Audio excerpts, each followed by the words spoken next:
Oh, yeah, there we go. Excellent. Good afternoon, ladies and folks, people of the internet.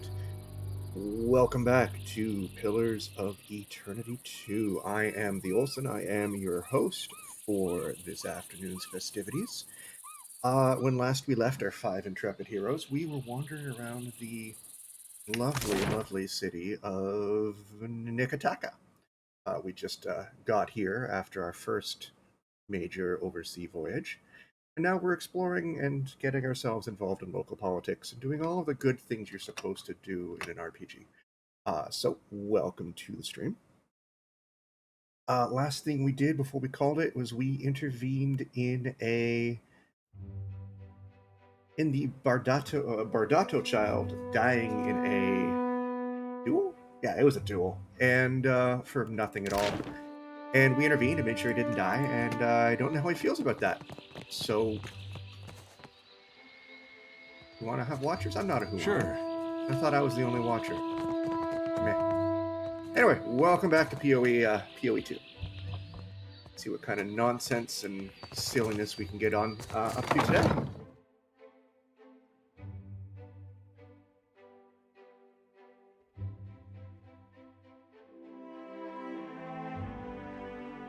I like how they're just welcoming into this. Oh, this is interesting. It's all hidden. Interesting.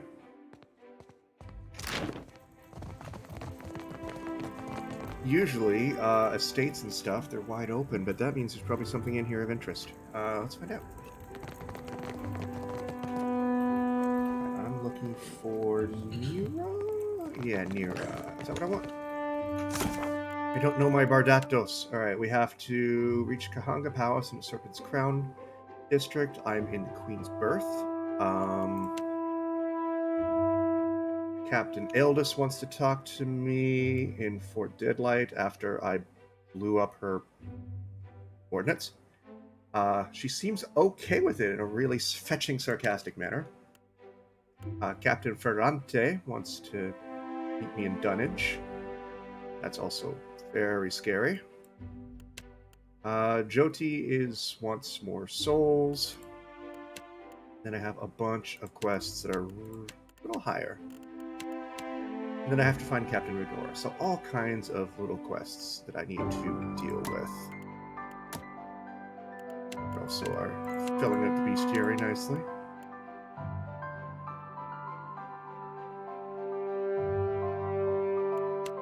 Giant. I love the little art.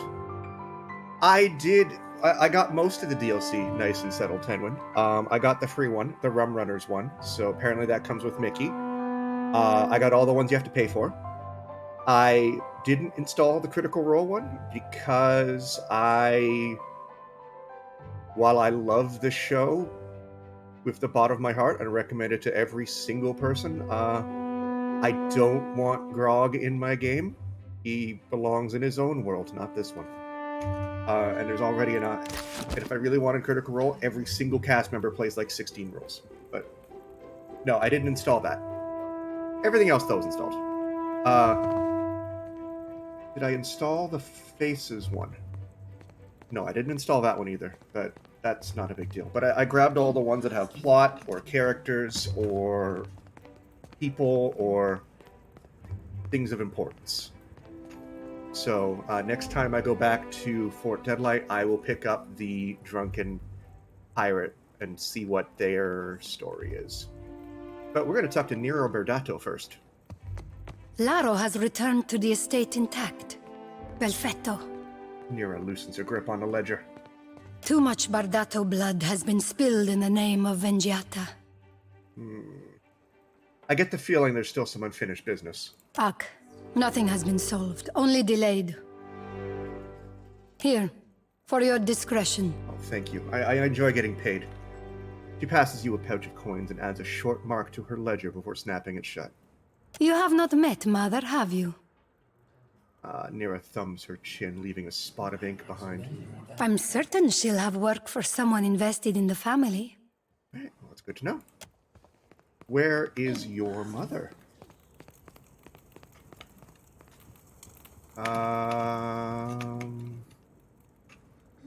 On it. Yeah, I figured. It's like, it's got to be one of these two doors because this looks like it leads upstairs. So, yeah, let's try this one. Ah, yes. Are you The on newcomer. fire? I thought you might visit. No, you're lightning. What are you doing, Azali? That's creepy. I want to do that. Hang on, I'm having a technical issue here. There we go. Lady Izali Bardatto.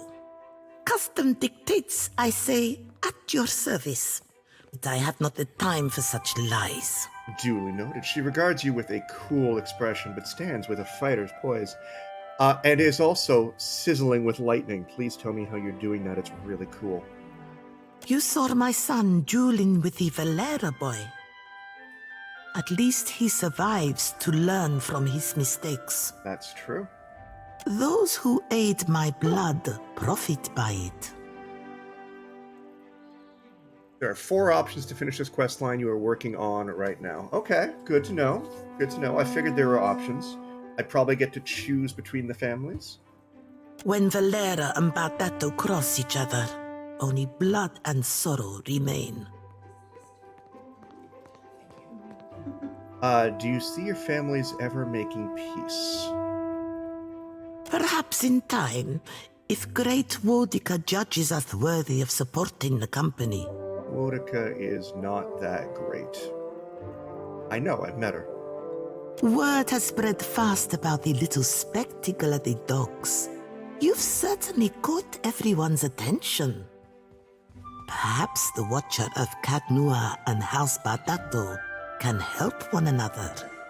Perhaps. What is it you want? Queen's Beth whispers of a Valera plot against my family. Something grander than pointless duels. I see. You are a newcomer to the Deadfire, uniquely positioned to loosen Valera tongues. She taps her chin and regards you thoughtfully. Zilly Valera strums a lute by the watchtowers, a meek-tempered boy, fonder of song and drink than the family business. He might spill something of his family's affairs. Put in a good word with me for the Valiant Trading Company, and it's a deal. I'll have it taken care of at once. I will take free reputation any day of the week. There. May it open doors for you. Try not to alert the Valeras of our knowledge. That is the point of involving an outside agent. I see. Your family seems very well established here. Ugh. My bank shoulders the costs of the Valiant Trading Company's operations in the Deadfire.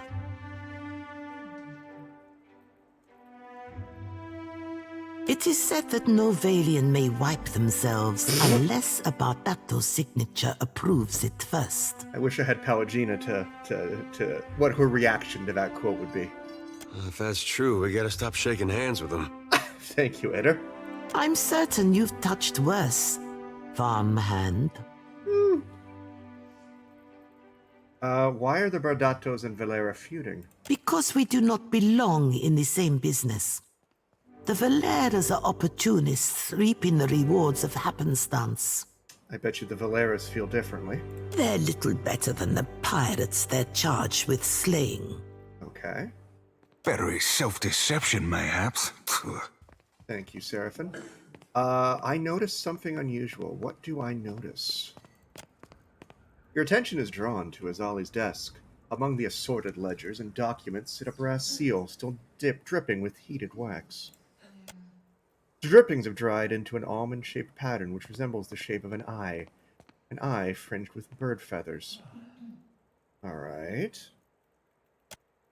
A nicotinating membrane flicks across its surface in a barely perceptible wink. Are you still with me? Azali breaks your focus by waving her hand in front of her face. She glances between you and her tiny desk, frowning. Sorry, I just lost focus for a moment. Well, I will endeavor to hold your interest next time. Okay, farewell.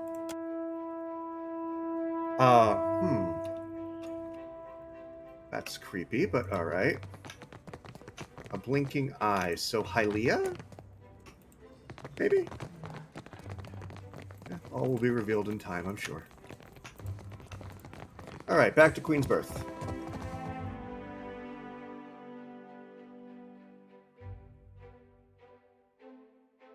Alright, let's go visit the Valeras next.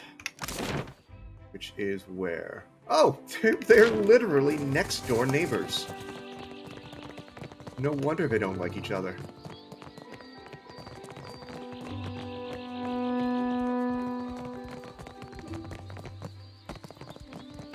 Alright, are you guys have a different story about your, brawl?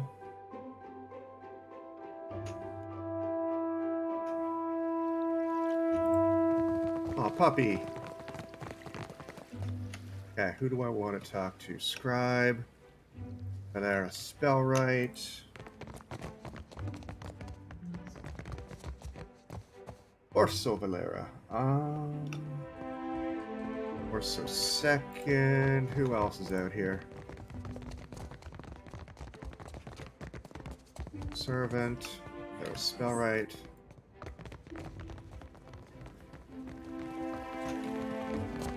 Am I missing a Valera? Let's go visit Orso.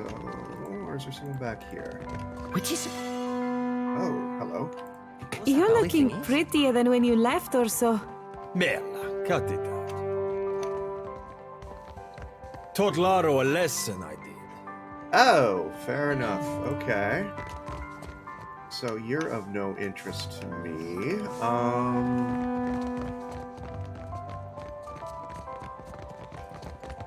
Where's this go?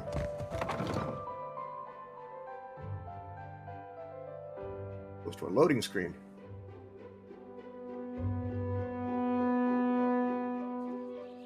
Not where I wanted to go. Okay.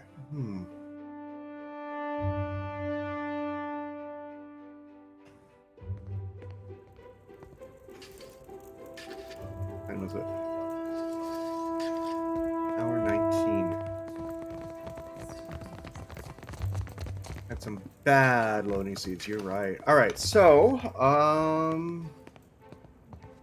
if I wanted to meet the Valera, the business end of the Valera family, I'm sure they keep business hours, which means I need to wait. Up the stairs? Oh, okay.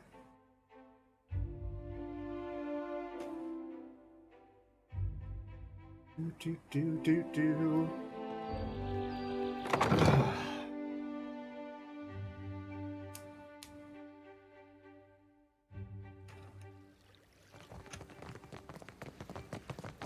Don't mind me, Valeras. I'm just wandering about your household.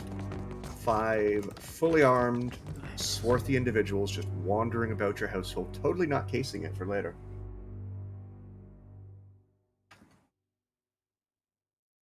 Totally. Oh, it's hot. Alright, what do we got here? With a lamp. Guards, we have wolves.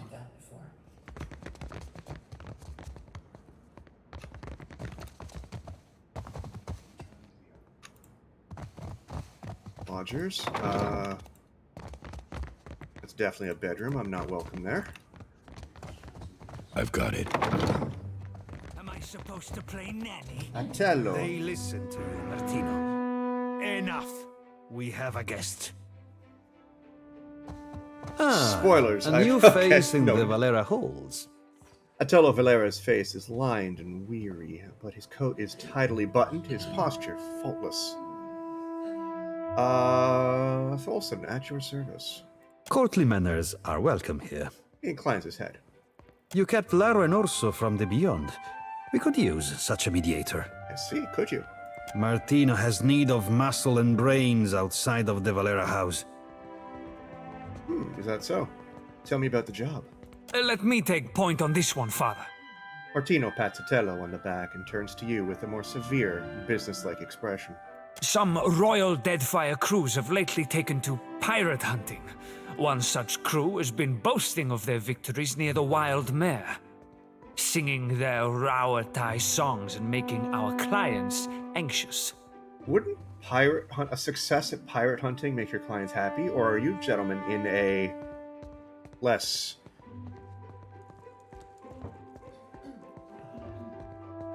That's good business. Hunting Principe dogs is our business. With all these problems with the Bardattos, now is not the time for competition from the Brass Citadel. I see how it is. You want to kill the pirates. It would be better if they took their business elsewhere. Natello isn't looking. Martino draws his thumb across his throat. Okay, subtle. You could always start shooting the shit out of one another and leave good Deadfire folk be. Just a suggestion.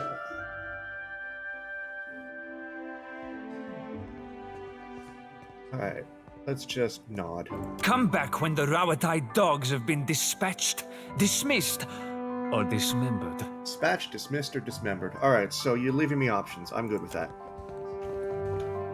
I got something in a journal here, too. What'd I get?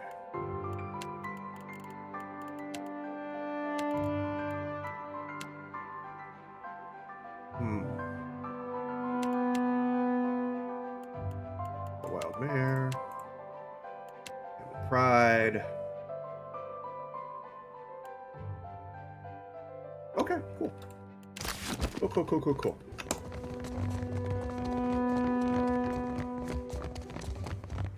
Alright, out the door we go. Let's continue on and see how many other family feuds I can get involved in.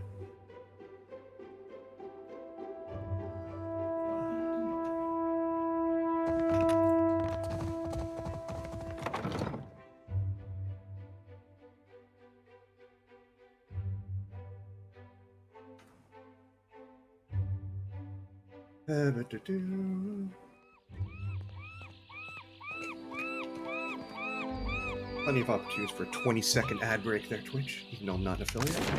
Alright, let's go. What's next? Cobbler, Valiant Trading Company headquarters, the Wild Mare. Let's be organized. Let's go to the Map Emporium. One of my eyes be open. Why do I keep hitting that? Oh, that's the search button in Baldur's Gate. Alright. Sansa, what do you have for sale?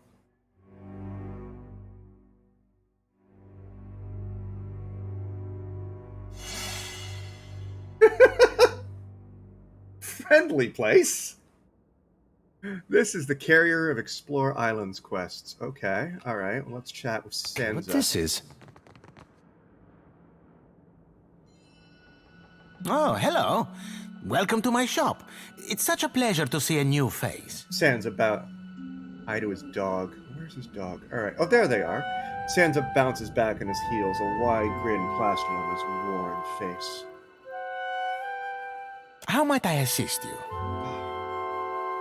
What do you do here? Oh, I am a cartographer. I make maps. I'm not half bad at it either. And may the gods forgive my immodesty for saying so. You're forgiven. If you need a map of any settled region of the Deadfire, I am your man. And my commission rates are quite generous. I see. It used to be I would take to the sea and do a bit of charting myself. But I haven't the time. Too many maps need making.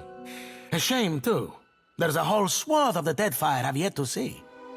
I'm quite keen to write a book, in fact. Oh, but I won't trouble you about that. Excuse my nattering on, won't you? You said you're writing a book? I'm putting together an explorer's account of the Deadfire. Or at least the part of it Queen Onekaza's tribe has laid claim to. My book will be the first of its kind. The Explorers Club will go mad for it. Okay. Or, well, that was the idea. It's a fiercely dangerous enterprise, in point of fact, and nobody will agree to chart the islands for me. Well, if there's something fiercely dangerous, I'm in. You'd think ship captains would be a bold-hearted bunch. I offered fair recompense. I'm not exactly the most powerful fighter, or I do it all myself. Still, wouldn't it be wonderful? An explorer's guide to the Deadfire. Someday. Hey, do you know what? I've got a bold heart and a ship. Need a hand? Do you mean it? This is... Wow! I can't thank you enough. Everybody loves that decision. It's a lot of ground, I mean water to cover, and some of these islands are in very dangerous waters. Well, that's okay. Despite his words, the gleeful expression on Santa's face has not faded. Don't worry, I planned it all out. We'll get your feet wet first. With a little experience under your belt, I'm sure you'll get a taste for it. Nothing will stop us. I mean, you. The idea is to explore all the islands that haven't been charted yet, or even named. That falls to you, amico. You can't tell me you've never wanted to name your own island? I've always wanted to name my own island. In fact, I have. I thought we could start with the waters around the company outpost at Port Maggi. There are 2 islands in the region. 2? And nobody's taken much notice of them yet. Once you're back, I'll start filling in my map and adding your findings to the book. Oh, this will be wonderful. Excellent. Ahoy, Captain. Okay. If I could bend your ear a moment, I'll be aiming to thank you for bringing me aboard. A furred hand at his belly and one heel out, he bows deeply, drooping ear almost touching the ground. You run a tight shop, and you ain't no terrible person, either. It'd be a welcome change from the gentleman of leisure. Tell me about the gentleman of leisure. The gentleman is only the finest ship among the Principe, and Captain Ferrante our most respected shipmaster. It were 2 honors and a half to be chosen to join his crew. I detect a butt in there somewhere. Aye, you ain't wrong. Joining the gentleman meant leaving the sorcerer, leaving the only family I've ever known. Yeah, people love Seraphim. I think most people agree Ader, Aloth, and Seraphim are the best companions. Yeah, well, we'll make that judgment ourselves. We've still got, as far as I know, a bunch of companions to meet, so we'll see. But I like them so far. Family? I never knew no kin till the sorcerer. They be my salt family. And to me, that'd be better far than blood. Hey. Why were you willing to leave that crew to join mine? Now don't sell yourself a Suole short, Cap, nor me neither. I know an opportunity when I bought it. I'd seen what there were to be seen upon the gentleman, learn what ropes were to be learned. Methinks a watcher after a dead god'll thrust me into an whole new set of eye-openings. It's true enough. And believe you me, I do appreciate myself a good thrust.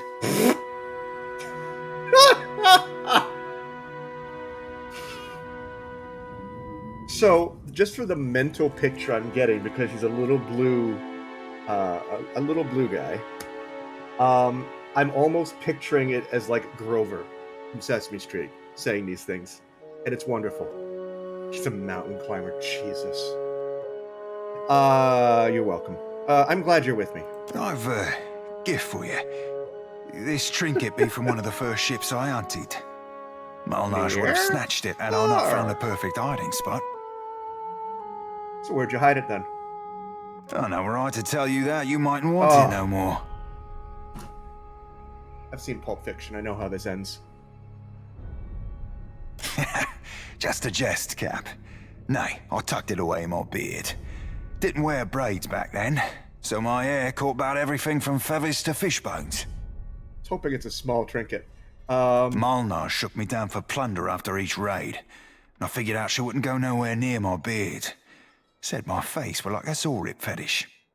Why did Malnage treat you so badly? Don't rightly know for sure, Cap. Thought at first she wanted me. Lasses be that way sometimes, treating you worse the more they fancy you. Given she tried to get me killed twice within our first fortnight together, I thought mayhap she were in deepest love. So what was the issue? As I said, I never rightly figured it out. It worked that I were all in, given she were too. Roparu said she might have been emerald green with envy, but I'll be well hisself if I know what's of. Maybe she thought you were a threat? As a ship hunter, mayhaps. I've certainly outpaced her since, if I do say so myself. Mayhaps she saw that coming. Well, thank you very much for the gift, Seraphim. You be entirely welcome. Now, if you'll pardon me, I've round about reached my limit for sentiment. What did you just give me? Ooh. Cool. What is it, though? Oh, it's a neck piece. All right. That's gonna give me more health. No. It's not. All right. Who? So I'm immediately gonna give away your gift. How does that make you feel? Let's give it to you. So you definitely need more health. I did remove my own necklace. I did, and then I gave it to...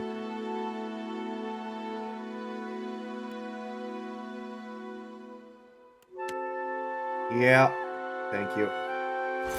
I see it. It's there. We're good. We're happy. Inventory management is not something I put on my resume as one of my strong suits. Okay. You can use intellect. You sure. You're... I'm going to give you the perception. There you go, bud. All right. Oh, I'll give her a bad rap. Welcome back, welcome back. It is a pleasure to see you once again.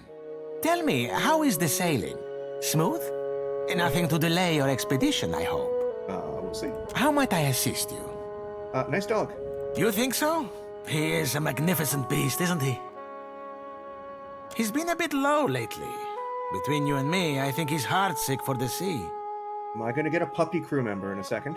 Show me what you have for sale. Certainly, certainly. It would be my pleasure. Of course, it's mostly books and knickknacks. Maps I do on commission, you see. All right. What have we got here?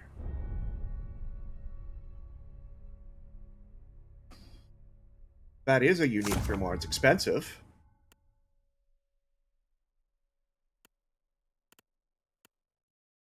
It looks like it's a grimoire for a melee mage. Martial C, Sitzel's martial power, Nadison's Cobra Strike, Snake Arms. Aloth probably is going to be a ranged one, so I know where this is. I'll probably come back for it. We also have Adventurer's Grimoire, which is interesting. Spyglass. We don't have a spyglass yet, is it?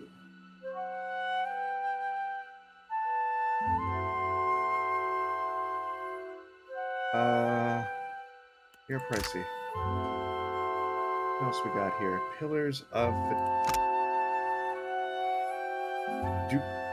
the Voracious Mountain. Do not dispose of sick livestock by feeding them to Huani away, that primordial abomination.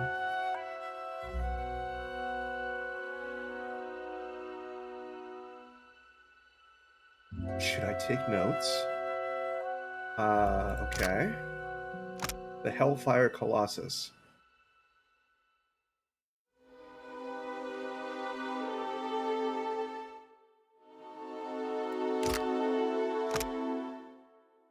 Crystal Empress. Very, very specific coordinates. That tells me that there's something, if I go to that place, there's something extremely nasty there. I don't know if I want to see them. I am going to pick up that spyglass. The what now? The Super World bosses. Well, fantastic. I will probably run into them. Hard at endgame, intentionally made to be the hardest you do in the game. So things that I potentially need to do. Oh, I forgot to talk to the friggin' dog. Alright, that's alright. I can go back in.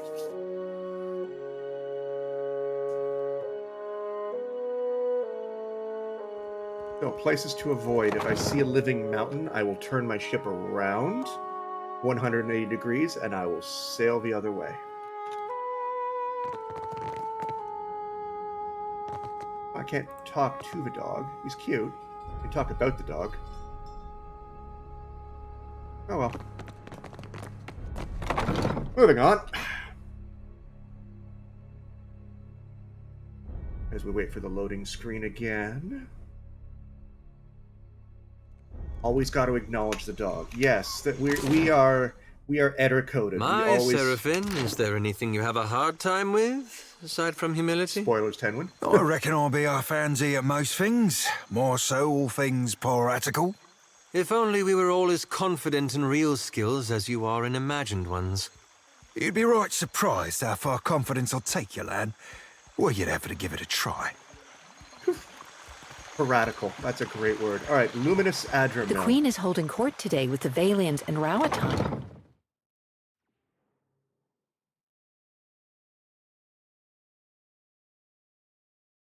Alrighty, let's see. Oh, I got more experience here. Rotina. Rotina's voice finds you before she does, her barks of laughter and cheerful directives resounding throughout the mill. She flits from worker to worker, offering critique and approval. When she finally spots you, a shadow of apprehension passes over her face. She hides it with a toothy grin. If you are here about the taxes, tell the Queen... What are Oh, you are not the tax collector.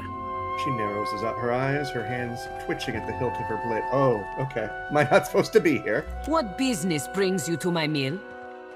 Who are you? Okay. You go around asking just anyone in Queen's Birth personal questions, maybe you end up dead in a ditch. Fair Have enough. caution, eh? Lucky for you, I am a woman of honor. I direct luminous milling for the Valian Trading Company. It's a nice job, huh? And I'm quite good at it. You want to know more? Buy me a drink first, per guano. Yeah. I need to refine Luminous Adra. Ha! I need a large country estate and several handsome women to fan me with palm fronds. Fair enough. It is good for the heart to dream impossible dreams, yes? The Adra belongs to the Valian Trading Company, amico. Unless you plan to open a bathhouse to rival the one in Perik's Overlook, we will take no orders from you. Forget it. What business brings you to my mill? Good day. Well, do you know what? Maybe I will open such a bathhouse. That seems like a great idea.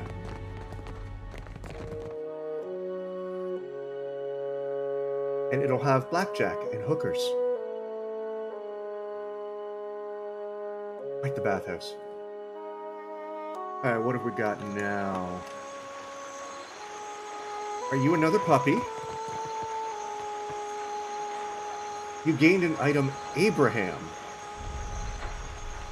Oh. Are you a speed doggy?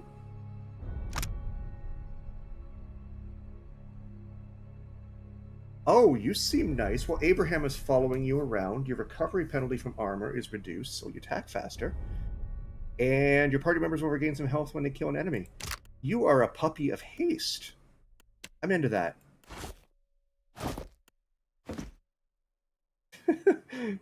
3 dogs and a cat hanging out in my bags. They're fine.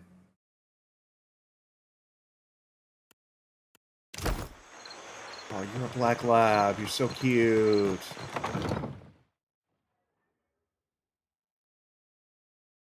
Dogs and cats living together in my bag of holding. It's like the Eorian animal shelter, and I just carry them around on my back.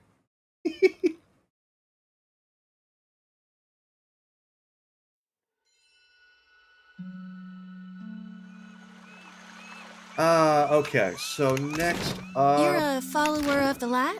The light? Oh, you mean... well, depends on what you mean by follow. Maybe you heard earlier? I follow Aethys too. Mostly, in a way. Yeah. I mean, I am a child of the Dawn Stars, even if firstly I'm a Gonite. That's good, I guess. For you. Oh, maybe you don't want to talk about it. That's all right. Surely, some other time, then.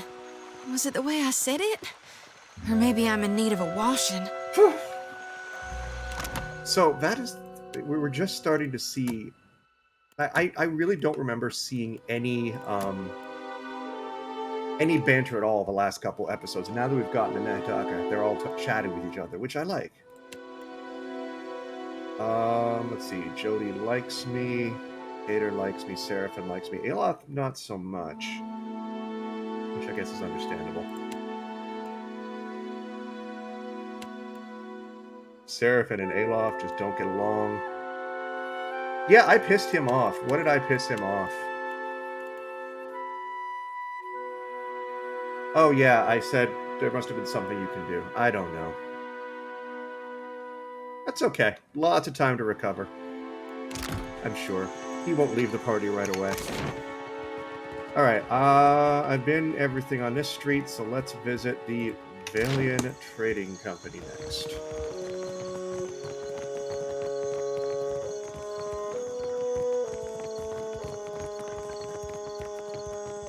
See what we can find. Oh, hey, crates? Sure. That might be useful. Why not? Merla, how is every ship hunter taken?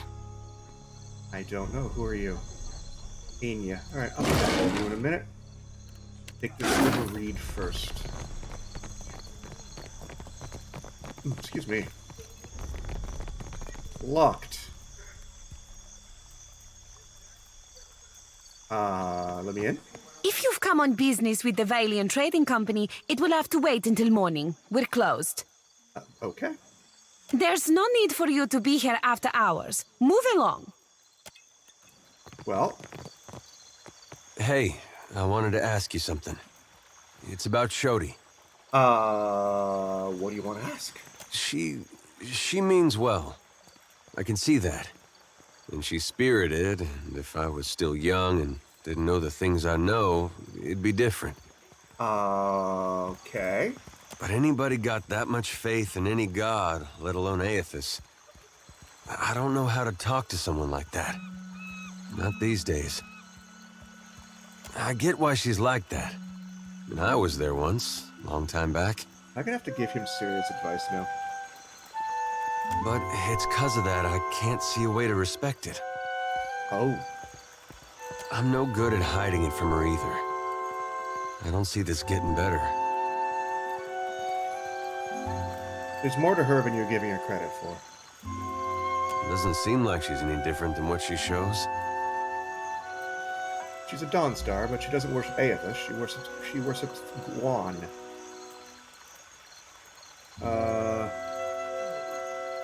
Same thing, really. That's just her trying to find a way to worship Aethys that makes sense to her. Trying to justify the gods to... Oh god, this is weird. I guess that sounds familiar now that you mention it. Okay, well, we're going to... What time is it? It is hour 21. I need to wait till morning. What is the hotkey for wait? There isn't one. What is the button to wait? Wait! You just click the button. I would like to wait until... Oh yeah, that's right, 26-hour day, because this world is weird. Sitting on the ground paved and waiting for 5 hours. Or like Skyrim, when you wait for 24. You just plunk yourself down, you stare at someone, and you don't move for 24 hours. And you're like, yeah, we both know how this is going to end.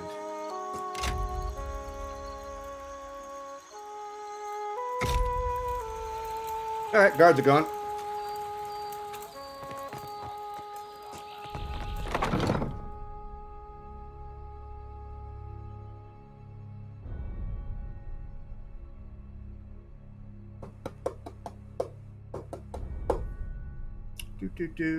Do.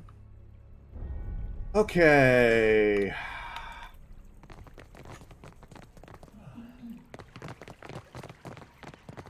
We got guards, we got attendants, we got Luca.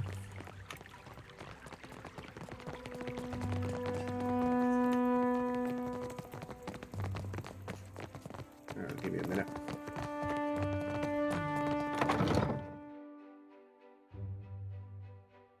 We're hunting.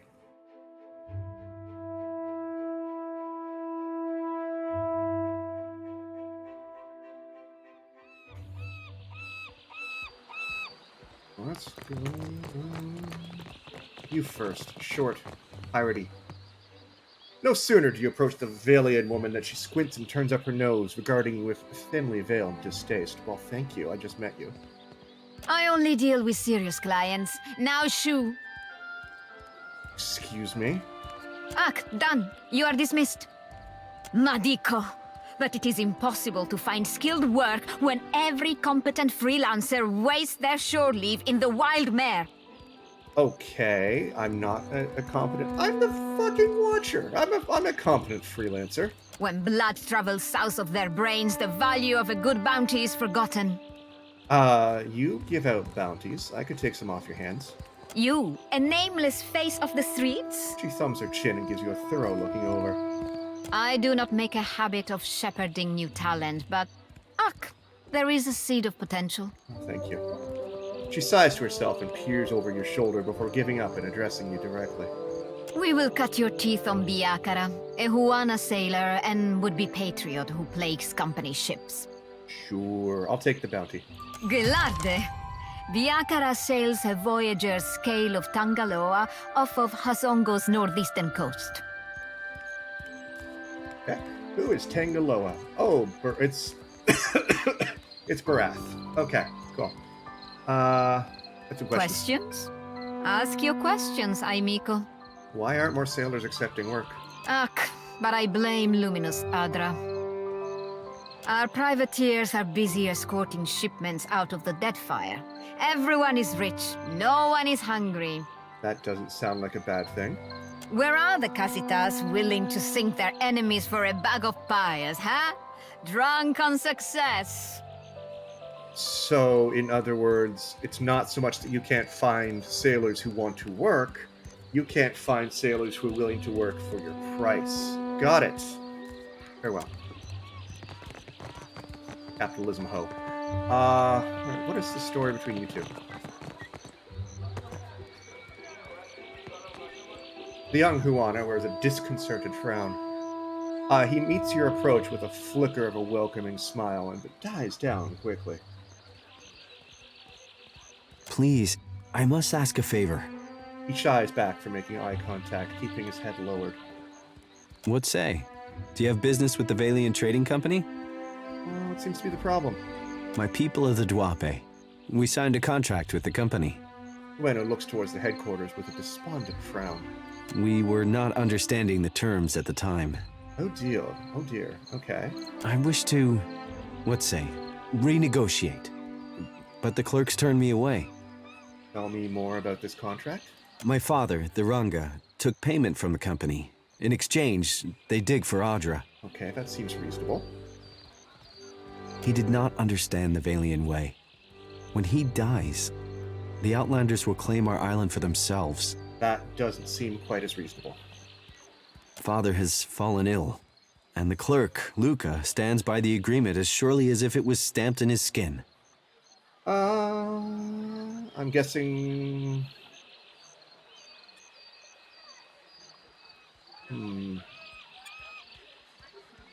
So what's your plan? I made my appeals to Luca, but my words were as stones dropped down the deepest well. Okay. While I am barred from the company office, I can do nothing for my people. Why did they kick you out? I showed Luca a new contract, yes? Fairer, more agreeable terms. Luca called me a criminal and summoned his guards. What do you mean by a new contract? A man in the Gullet offered to assist me. He carried papers, ink, and wax. Oh, no.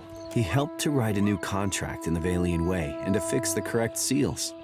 You dumbass. Luca, I say he did not like this. He took my contract and forced me into the streets. Pretty sure you were given a forgery.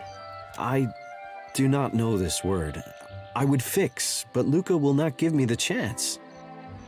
Negotiating with outsiders has not gone my way. Mind if I take a look at the new contract? Luca has it secured in a chest.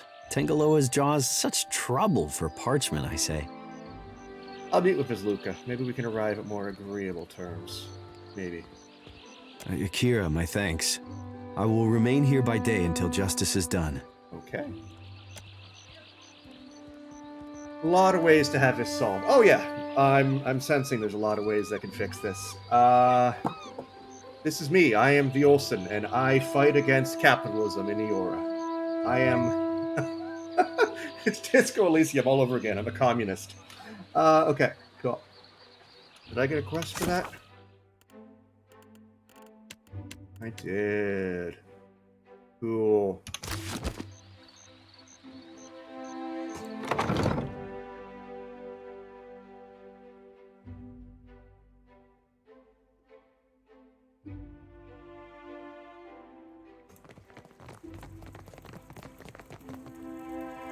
It's still going on, is it? When will those arrogant louts decide that enough is enough?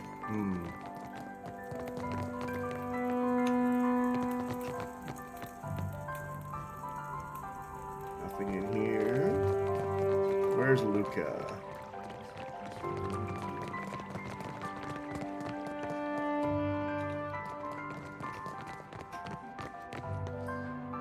Okay, Valian, Luca, what say you? The clerk busies himself about the room, favoring you with a brief glance. He rubs under his eyes and exhales through his nose. If you're here on company business, then I will fit you into my schedule. Examine the clerk. Luca's shirt is spotted with a number of faded purple stains that you recognize as droplets of wine. Someone has tried, unsuccessfully, wash them out. Noting your interest, Luca tugs his jacket closed. The servers at the tavern are clumsy. Most clumsy, indeed. I see. I spoke of Tuenu outside. You have a claim on his tribe's land? Ak, a lawful claim, I might add. No matter what the native says to the contrary. He showed up with a forged contract, as if I wouldn't know the difference between our paperwork and theirs. Tuenu is lucky I only seized the forgery. The Gullet is too good for his kind.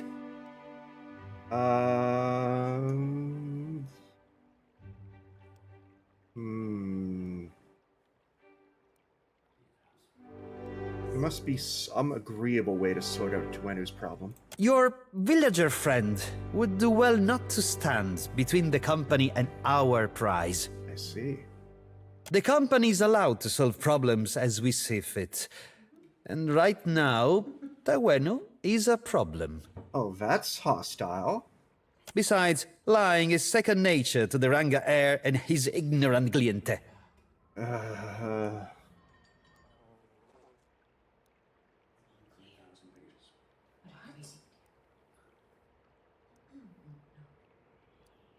So, yeah, you're a bit of a dick.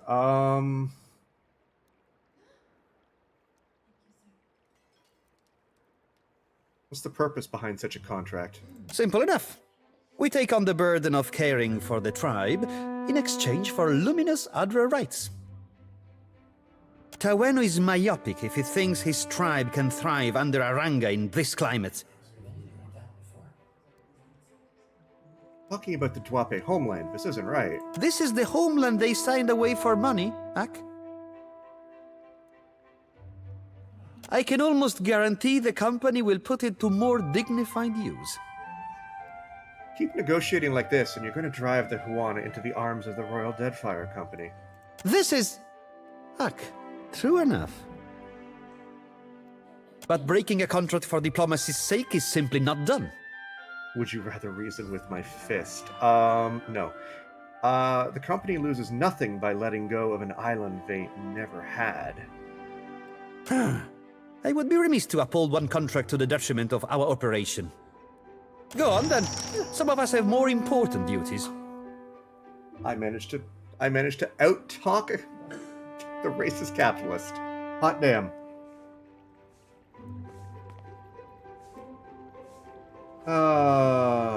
Okay, so we'll go back to report our success in a moment.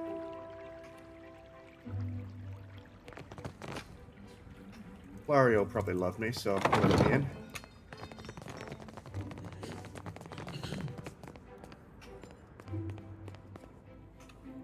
Use you I want to talk to? No, you're just a clerk. Eccosi. You have business here? I've just come from Port Mage. Governor Clario suggested I might find work here. You are in luck. The governor is between meetings. Go on in. Thank you. Well, the governor's in a pirate hat, so it's gonna go well. Standing next to her desk and lost in thought, Governor Alvare looks up at you approach. Her expression of intent focus thaws instantly, and she greets you with a startlingly sunny smile. An interesting surprise. The Watcher of Cadnoa, no? I am told that is your ship in the harbor. Ikosi, I mean nothing by it. All newcomers are of great interest here. Are you? We'll continue. I am Nueva Alvari, Governor in Residence of the Valiant Trading Company here in Neketaka. What brings you to my door?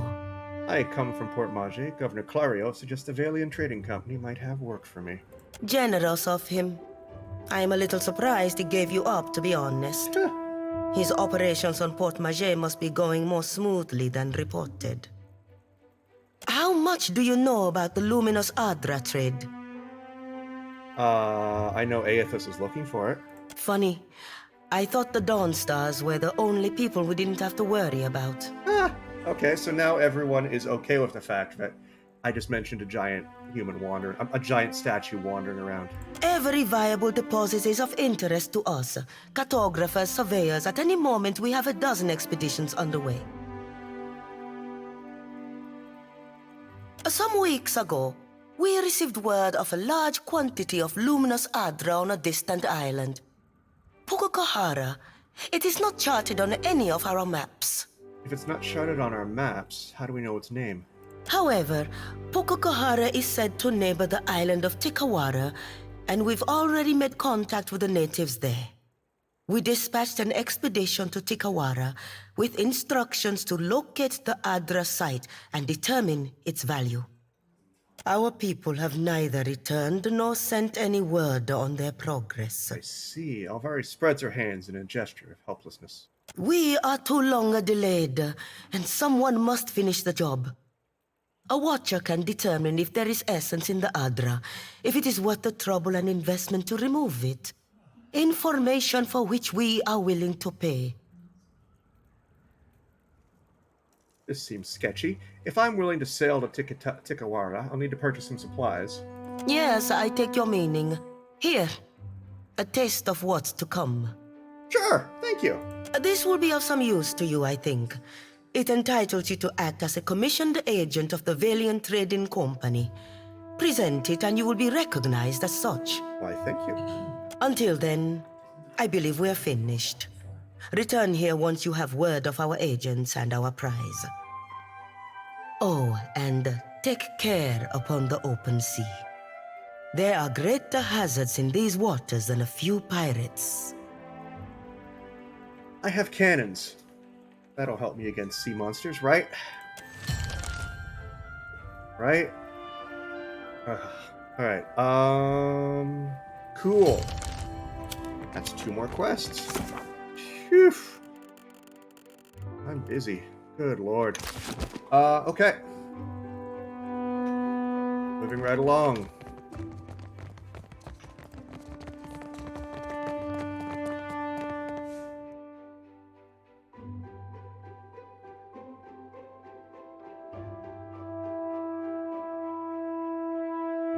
Loading screen.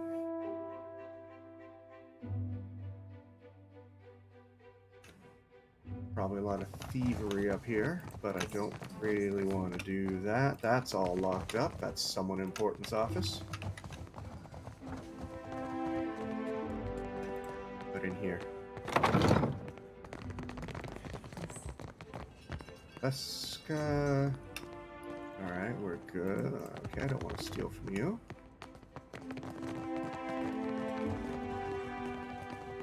Down this way.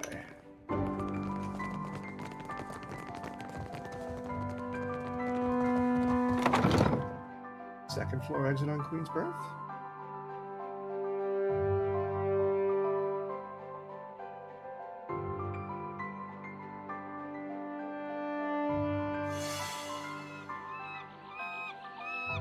that another puppy? That's another puppy. Give yourself a look at that, mate. Toby! +1 perception. Aww. Oh, so many pets. So many pets. And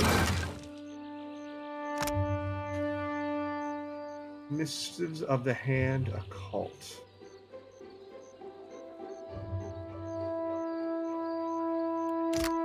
Do the pets gather power, or are they all just about equal, and you just get to pick which one's cutest? Because I would laugh if there's like a +3 might tuxedo cat or something.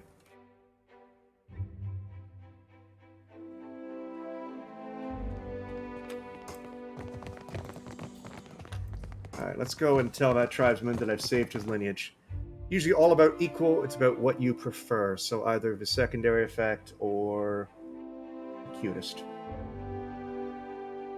Did we at least get more exotic? Remember in the last game I had like a drake, I could have a little mini drake following me around, I could have a baby Zorup, I think, I had a ghost pig. We'll see.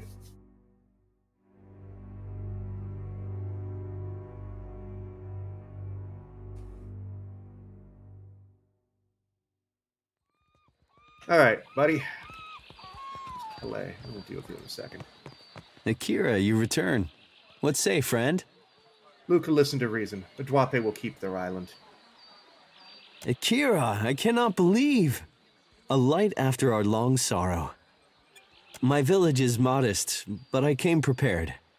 I set aside a few gems for trading. They are yours by right. Thank you. I'll accept whatever payment you have on offer. You are a friend of the Dwape. Excellent. We do not forget. I've solved another problem. Okay. Come closer, Watcher. We should speak. Kindly decline. No. I'm lawful good. I'm not lawful stupid. All right, who are you, Kulai? And here I thought Tawenu would hold vigil on the company's stoop until the last shard of Audra was dredged up from the ruins of his village. Sometimes it pays to be wrong. Awkward voice acting. Someone had to step in and help. Plenty of folk disagreed with you, it seems. I wonder, what makes you so different? Which solve what? Like solve the quest I just finished? Well, I figure. So I'm gonna speculate, and you tell me how I'm doing. So I figure he has. I can bribe him, probably, because reasons. I could threaten him to do it, which seemed like it was a logical thing I could do. And there were probably shenanigans I could do with that fake contract. If I broke in or something, I could probably get in there and either steal or swap the contract around or something silly with that. Because if the fake contract is there, the real contract is in there somewhere too, right? What'd I miss? One right so far. All right. What else was there? The Valian Trading Company is so fixated on incremental profits that by the time they make any real headway, Rawatai will own every island in all but name. And the Hawana are so gullible that their loyalties will be spread across 500,000 contracts, and nothing but black powder will remind them who truly owns Deadfire. I don't like you. Stop by the Royal Deadfire District sometime. Rawatai needs men and women of action to represent our interests, and I can see a promising career for someone like you. I must say, our adventures together have been a welcome change of pace. Thanks, Aloth. Oh, swap with the real one, making it valid and solved, or you can find Luke in a nearby tavern during the evening and he's drunk, and you convince him to give it. Oh, I didn't even think of that. Right, because the insight check showed wine all over his shirt. Got it. That's also I forgot about that. That's a good idea. Alright, I appreciate your company too, Aloth. When we first met in the Deerwood, you were struggling for your sanity.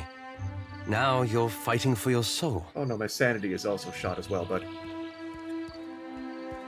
I can't imagine the weight of that burden. And yet you've borne it, Figured there was a sewer. and That more looked like a sewer remarkably. entrance to me.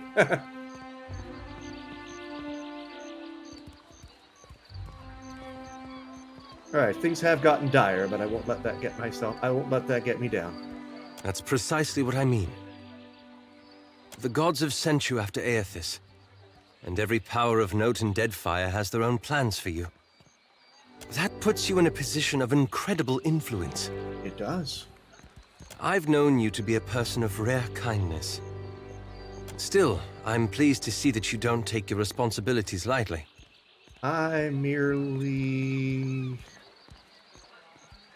I'm just making this up as I go along. No, I have a duty to do right by the world. We all do. But so few of us are in the position to do so much. I hope you'll remember this in the days to come. I will certainly try. Alright, I need my journal. What?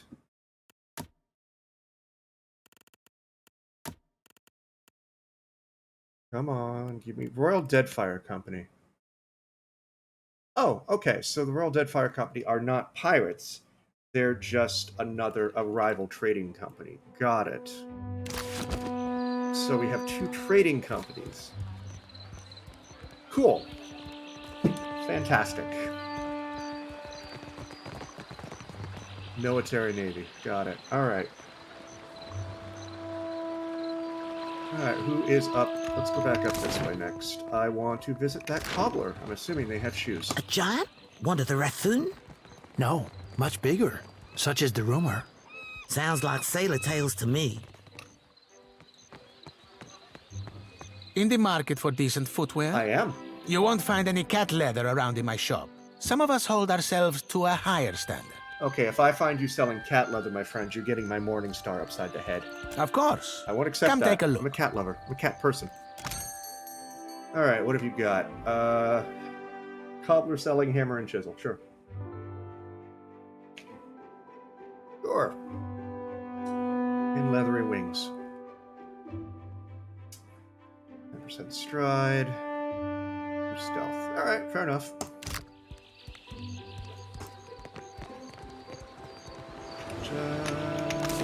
So...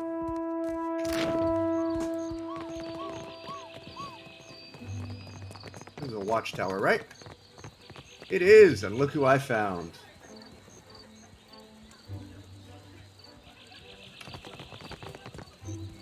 Let's solve some problems. This young man appears to either be composing or practicing a tune on his lute. Stops mid-strum, looking at you with a friendly expression. Apologies, Lord, if I intrude upon your peace. Inspiration eludes me still. Wrong game. I can't give you inspiration on this one, buddy. If you are after some scenery, I suggest the far end of the bridge. It smells better when the wind blows in from the sea, of course. Lots of options here. I'm trying to clear some Rotarian sailors out of a tavern. Word is, they like music. Sounds like a Martino plan to me. Do I have the right of it? Zilly flashes a sheepish grin and looks off in the direction of the Valera estate. I could keep these sailors of yours... diverted? Feel free to send them my way.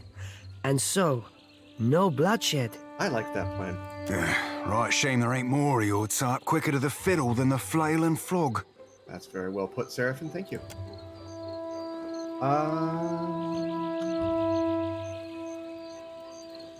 What else you got? Something I can do for you? Let's be honest. Izali Bardatto asked me to... No, I have other questions. Oh, sure. What about? Your family's been having trouble with the Bardattos, right? Guess that means you've spent at least an hour or two in town.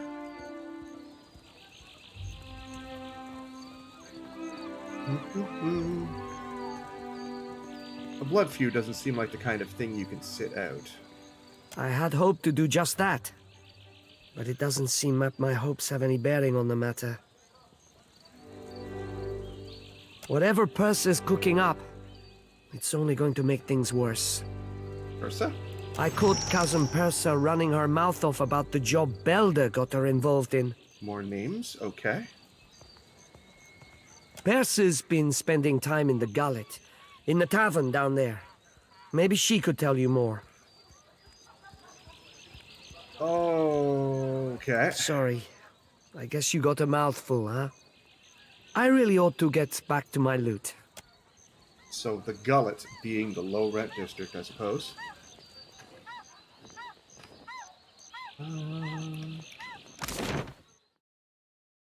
Alright, let's visit the Wild Mare. I'm running out of places that I haven't visited. We have the road east. I think that's it. I think the Wild Mare's the last place.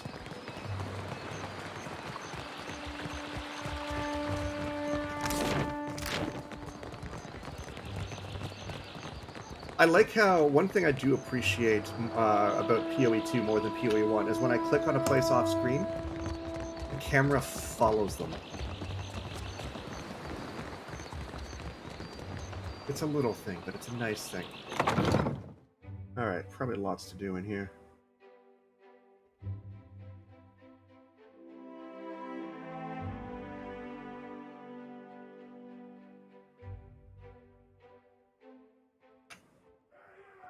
Alright, we have Baco, Gintel, healing, big old thing in the middle, stage. Yeah. Let's start with the bartender. Hail and welcome to the Wild Mare, friend.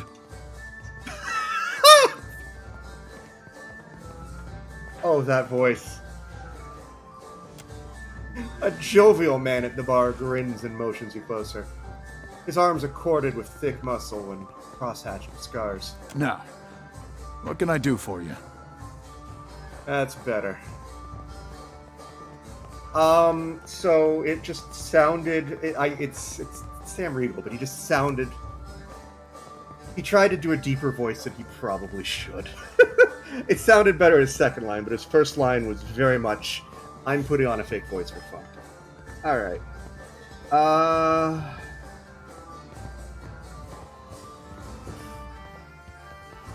I'm looking for... Oh, so it's a whorehouse too. I'm looking for some intimate entertainment. Show me what you have for sale. You see anything you like? You let me know. I can rest in the storage room. I can rest in the private dance room. Awesome. That's always nice. Adventurers. Oh, some new ones here, too. Cool. Crew members. Hey, you look familiar.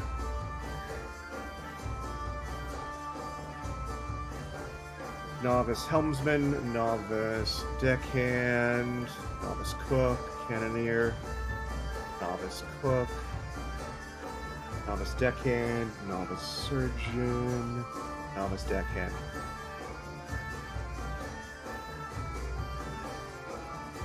None of these guys look super impressive.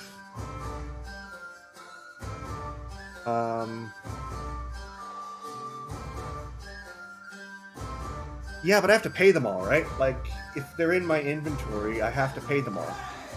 And that's going to get expensive. I also have to feed them all.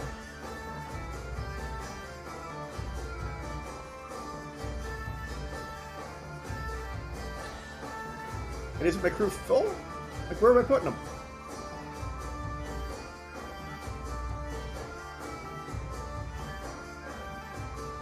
I'll hang on to this. I'll come back to them if I need them. I have a crew inventory? I'm sorry, what? Known sailors.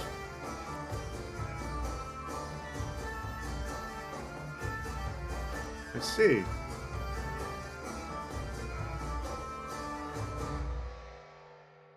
Alright, so I have 3 crew members in reserve. The only reason I'm still hesitant is because I've only got a little bit of money. Like, I've only got 2,700 gold. I don't want to spend What can I like do a for bunch. you? You see anything you like? I'm hesitant for the moment. I will come back and I'll probably clear them out of crew, but I am hesitant for the moment.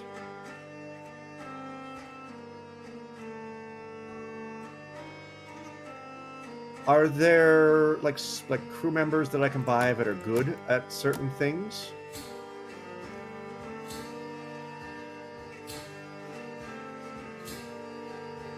Actually, here's a question. Is it better to have one skill or two skill? Like, does this... Is Tuliak Longfrost up here is a novice deckhand and nothing else? A Withrax Surgeon. Oh, the ones you yelled at me for killing because I thought they were Mind Flayers. I remember them. I'm gonna pick up the... I'm gonna pick up the Neketaka then, because I remember my dwarf. Cool, so she just stays a known sailor. Alright. Well, we're good for now. At least I think we're good for now. Alright, let's see, who else do I want to talk to? Do you enjoy coin, my friend? Can you lift a sword? Not the right button. Where in the blazes is that old man? Khan. Khan! What we got here? We got dancers. That meant we're a codpiece? That's classy. That's classy. Alright, what do you got? A young woman lingers near the stage with a mug of ale clutched tight in her hands. Though she shows... Yeah, they offered me intimate entertainment, so... Though she shows no interest in the dancers, the bags beneath her eyes speak to many long nights spent drinking in the tavern. She looks lazily around the room until her gaze alights on you with interest. Have you seen an old elf hanging around here lately? Dresses funny, probably drunker than an eel in a barrel of mead. No, can't say I have. Just crushing void, I thought as much. Is that Marisha Ray? Love it. Listen, the guy I'm looking for owes me a lot of money. 5,000 coppers. You help me find him, and I'll give you 20%. Seems like a decent deal.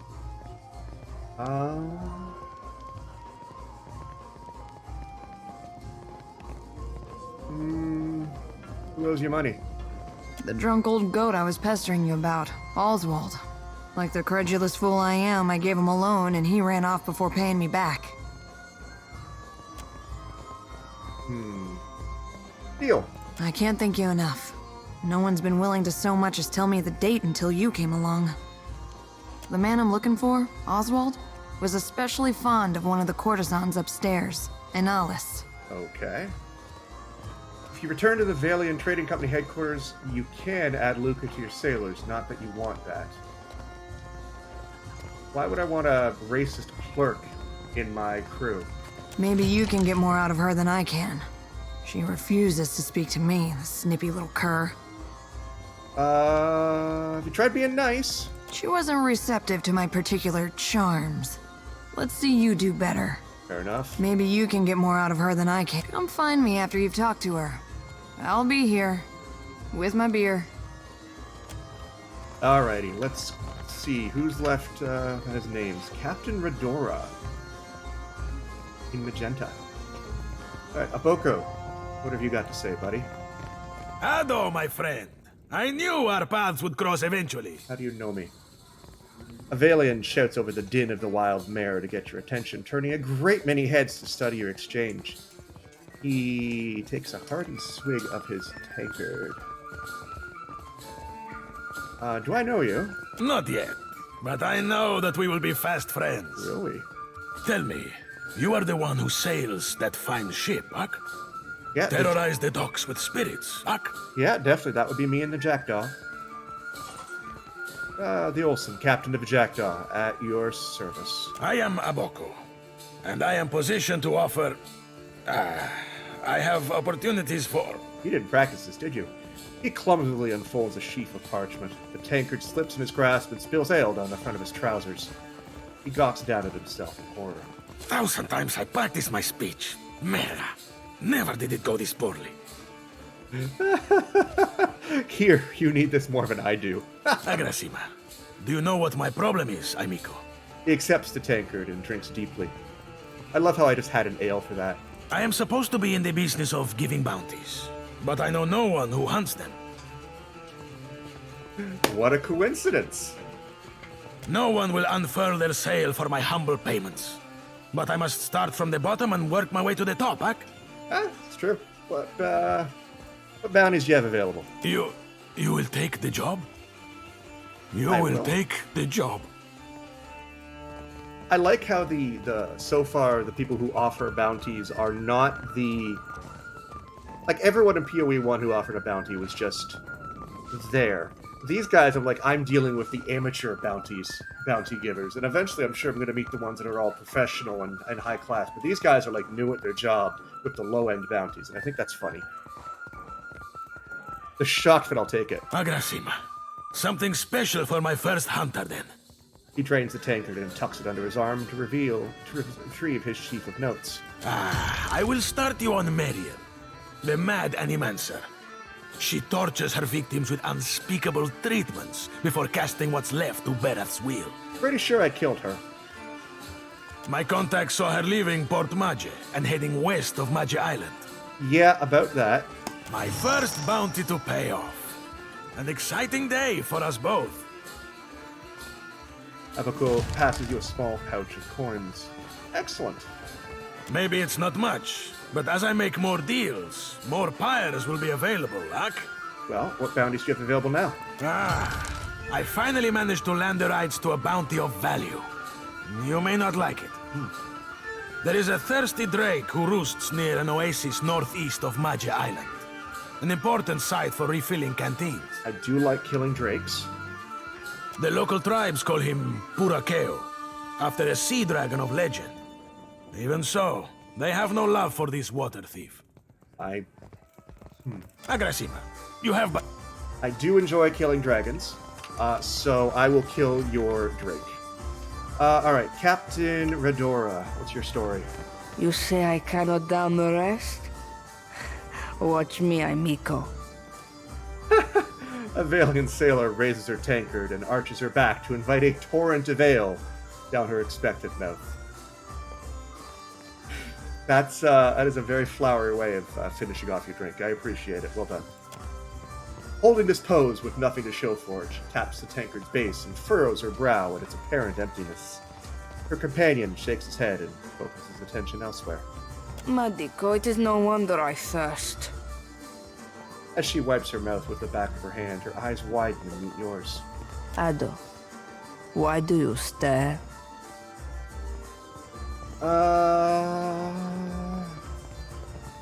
Next grog is on me. No, Zamar sent me to collect your debt. Merla, and he hired muscle.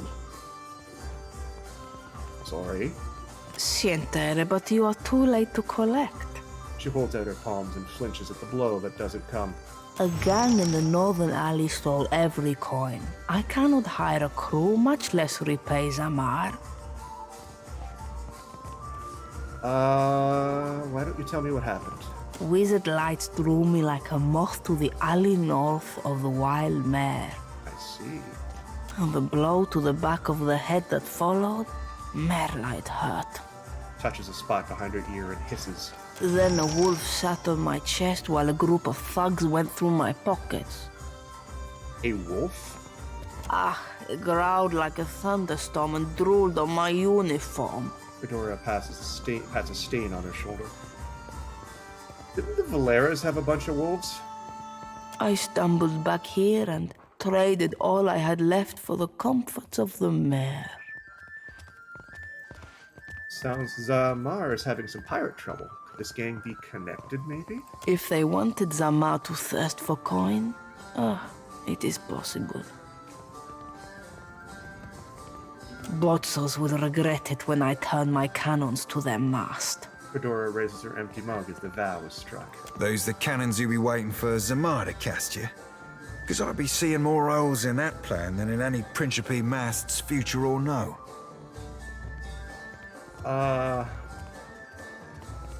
Sounds like my quarrels with this gang. Farewell. When you got their leader, tell them Radora sent you. I will do exactly that.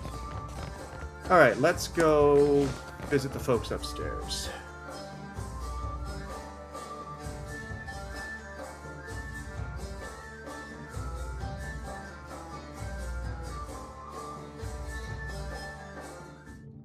Alright, we have...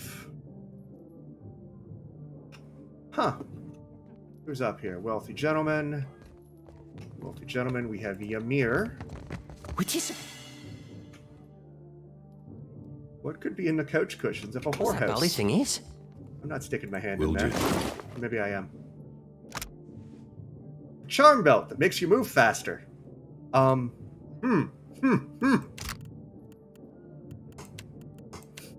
Sure. Why not? That's appropriate. Like a piston. Yeah. We're gonna leave that one be. Okay. What do you need? Well, don't see why not. Oh boy. We're good. Who's in here? Annalise. Hello there. Talk to Ymir, trust me. Well, I'm gonna deal with the business at hand first, and then I'll move on to the naked elf. What's up, Annalise? A young woman reclines on the cushions, a hookah hose held delicately in one hand. Eyes closed, she sings to herself. Her voice is soft and inviting. She doesn't move when she hears you approach, but slowly opens her eyes with a lazy smile. Come, lay your head on my breast. I will read to you the work of my favorite poet, Skilber.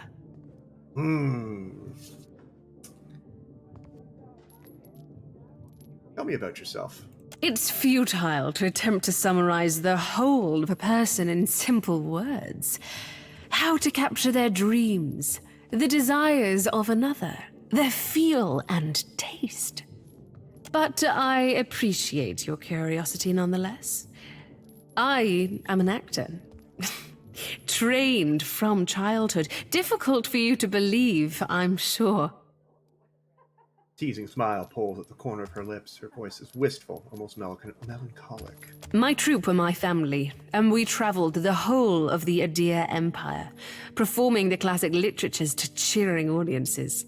Sounds like a pleasant life. The work was good when the crowds were grateful, and their pockets swelled with coin. I found a more dependable application of my talents here. To touch the hearts of others with my voice. I could not give that up. Have you come to hear some verse? No, I'm here on business. Han's looking for someone named Oswald. Sound familiar? I'm sure I don't know who you're talking about. Now please leave. Well, so much for that.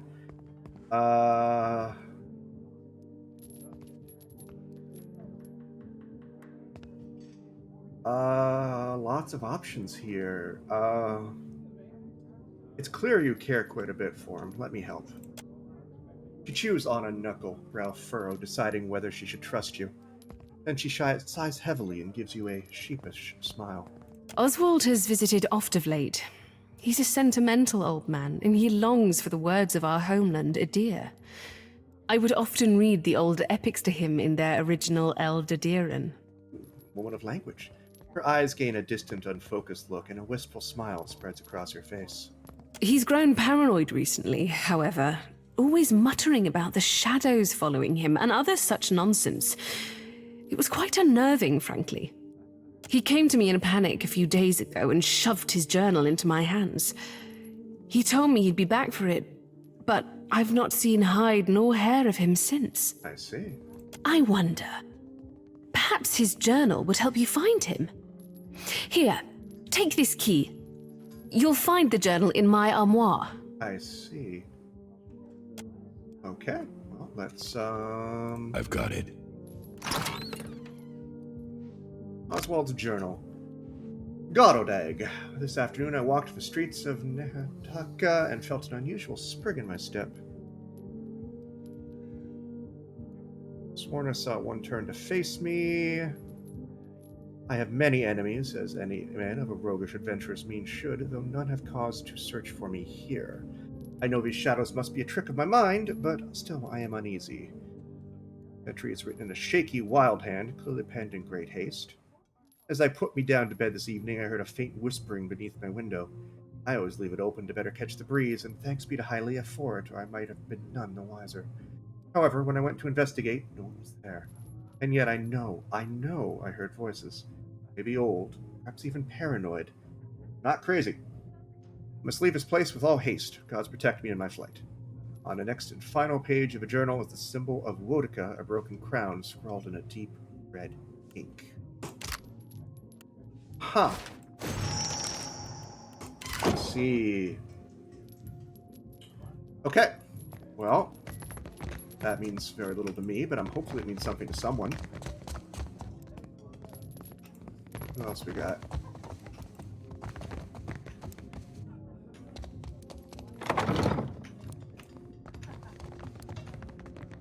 Constantine. John Constantine? A burly dwarven man hums a jaunty tune to himself as he fastidiously organizes his collection of scented oils. When he hears you enter the room, he greets you with a smile and a humongous, outstretched hand. His grip is strong and sure. Come to seek ablutions for your sins? He slaps his knee with a bark of laughter. Oh, I like this guy already. Get it? Ablutions? Absolution? I crack myself up. Gets me every time. Massage? Bath? Whatever you need. Just ask. How'd you end up here? Oh, you don't want to hear about that. I lived a boring life, so there wouldn't be much to the telling. Crosses his thick arms over his chest. A slight blush spreads across his cheeks. Indulge me. Truth be told, my real passion is pottery. Trouble is, I got these big hands. Not meant for delicate work. I see. Worked out in the end, of course. Now I specialize in relieving tension in the Mauer and death godlike. Seem bored here. I guess I can't hide my feelings as well as I thought I could. Gives you a nervous chuckle and scratches his beard. The stability's good and all, but I haven't seen anything that gets my blood pumping in ages. You know what I mean? What's life without a little excitement? Doing the same old thing day in, day out. It's enough to make a man leap from the nearest window. Sure. I could bring a masseuse along. Yes, let's do it. Where to? His large hands previously dancing with restless energy. Still. You know that 700-foot tall statue made of Adra?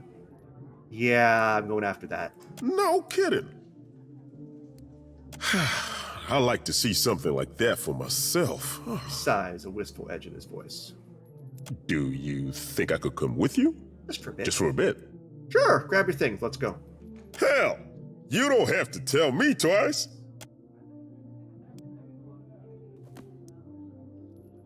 Sidekick. The sidekick. Oh! It's gonna tell me what a sidekick is.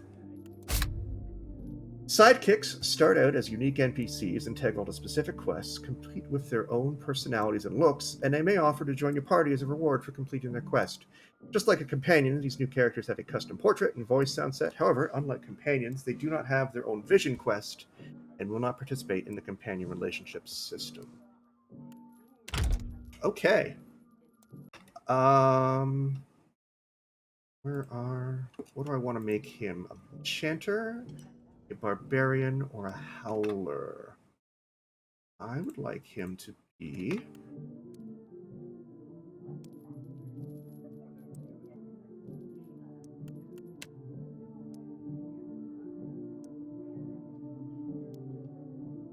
I have thoughts. I have many things on my tablet here, Tenwin.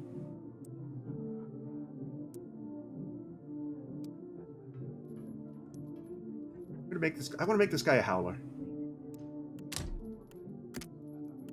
think. Yeah. Casual reminder. What is this casual reminder? Standard chanter can summon a dragon. That seems...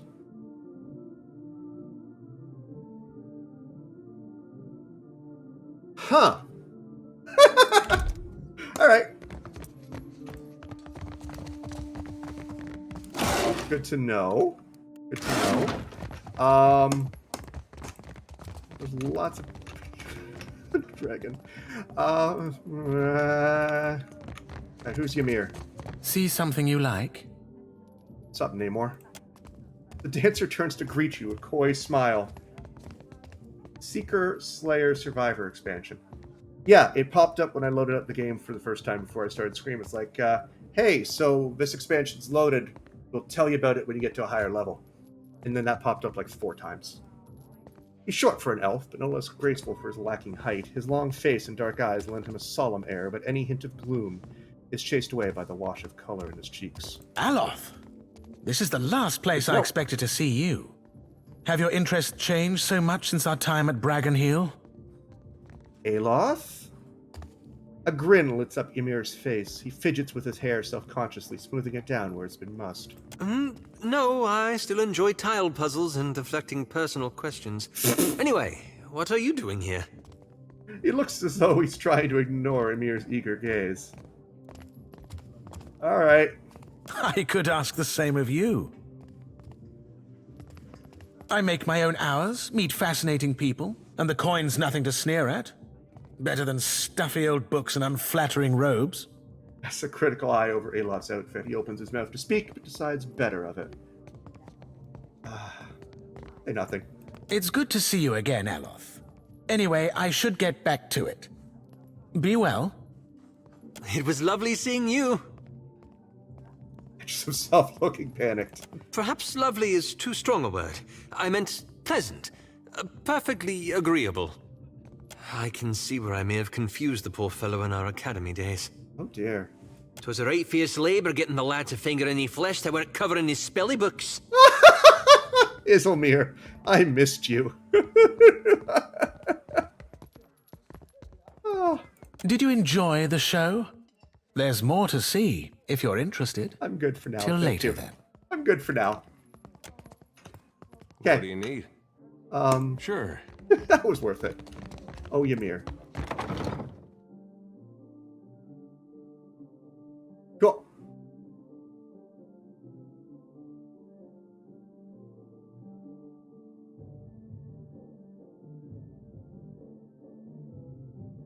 Anything but the Naga's nethers, won't you? You appear to be a group of pirates.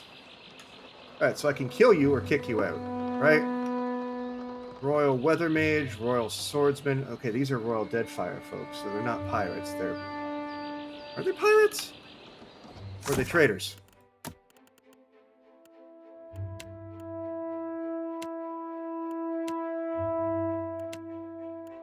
They're just sailors. Okay, cool. So I shouldn't kill them. Defiance Bay, am I right? Wait, what? The sizable amount smiles and claps you on the shoulder. Hard.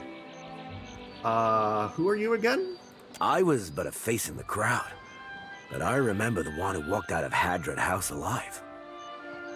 Okay. He claps you on the shoulder again, harder, and this time you recognize inebriation behind his enthusiasm. He's had more than a few. Perhaps we should go before this ends in rambling professions of love. I don't know. I must be seeing double, Elfman. Because it's like there's a great big...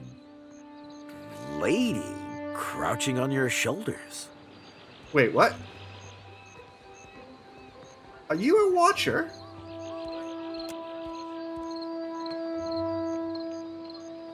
Aloth presses his lips together and for a few seconds looks like he's struggling against Isilmir. So, what brings you here, friend?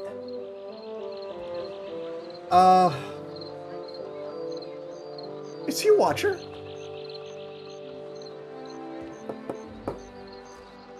Okay, well, I'm probably never going to find out, but, Martino Valera wants you out of Queen's Birth. Valera, one of the stuck-up pirate hunters. Yeah. We move for no one, friend. Well, I arranged this. There's a musician playing his lute by the bridge. Best songs in the district. At first, Aseo looks like he's going to fire back with harsh language, but his expression softens. Wonder if he plays any Rawatai songs. Come on, boys. Let's get out of here. I win! Okay.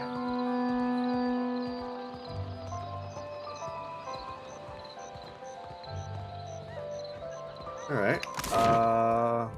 Oh, I can... Cool. I can go straight... Well, alright. I'm still going to go back in, but I could have went right to the ground floor. Cool. Alright, let's hand in this journal and see what we can make of it.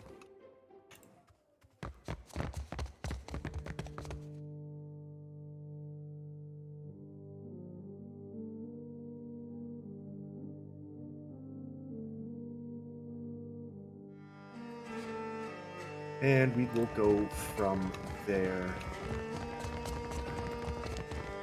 Thank you for not moving. Have you got any leads on that mad old goat yet? Here's the journal. Khan flips through Oswald's journal, then stops and looks up at you, eyes wide. Someone has hastily scrawled the broken symbol of Rodaker across the last page. Khan mutters to herself. She traces the symbol with her finger and frowns. Oh, Oswald, you really stepped in it now, haven't you? Getting mixed up with Woodikins? You damned old fool. Shakes her head sadly and closes the journal with a snap. Where could they have taken him?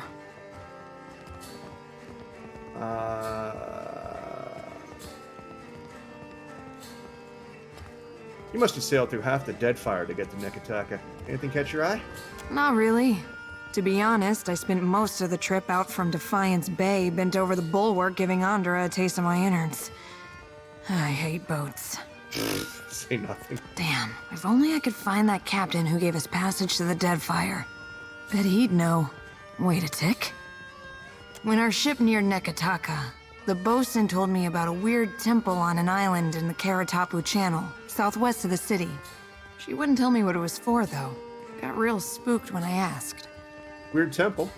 Sign me up. Go take a look then, and let me know what you find. She marks the location on your map with a flourish. With any luck, you'll catch the old goat there in one piece, and we'll both leave here with some weight in our purse. Fair enough. Alright. What's next?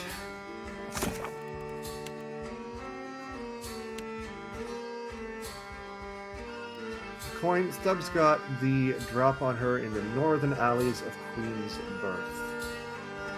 Alright. I trust you.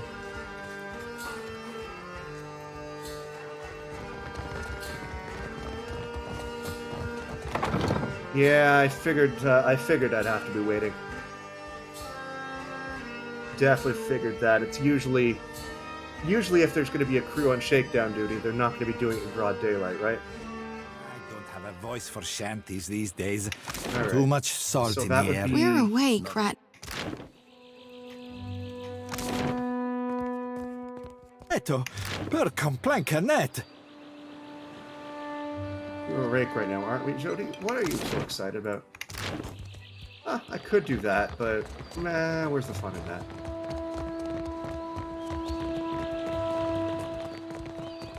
Alright, so let's go there. We're gonna head up and deal with these folk. The Hazanui is at the palace, blaming the Valians for attacking one of their ports. Well, did they? Of course not. But the Queen must calm them down before they go to war over it. That commoner's voice carried exceptionally well. Alright, so this is the back alley, I suppose. So we wait.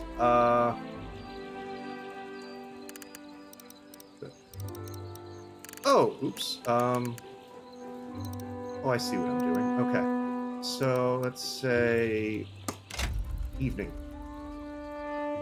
11 p.m. Let's quickly save just in case this turns violent. I got it. Because it probably will turn violent. Who am I kidding?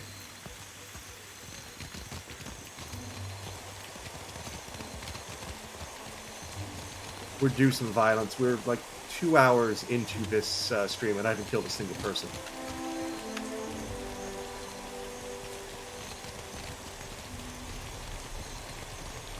Seriously? Where are they? Are they so intimidated by my presence that they don't even come near me?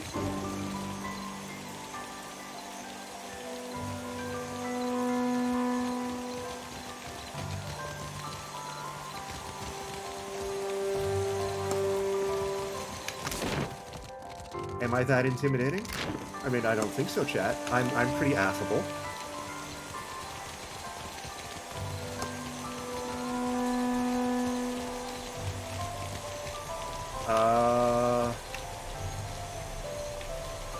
Mr. Lear, cut purse, that's useful. Oh, So she hey. asked him what he calls that trick, and he says the consueli.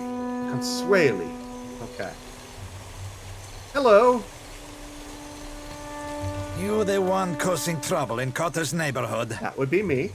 The wolf at this man's side raises her hackles and growls. He shushes and pats her behind her ears, all the while keeping his focus trained on you. I thought Remaro's pup kept better company. Gant glances at Seraphim. Oh, okay, they know each other. Ahoy, friend. So you still be doing that old referring yourself by name thing? Would have thought it'd have cost you enough lays by now to be dropping that affectation. Cotter has not missed the sound of your voice, Seraphim. Your smoke and mirror ghosts do not impress Kaletzia, and they do not scare Cotter.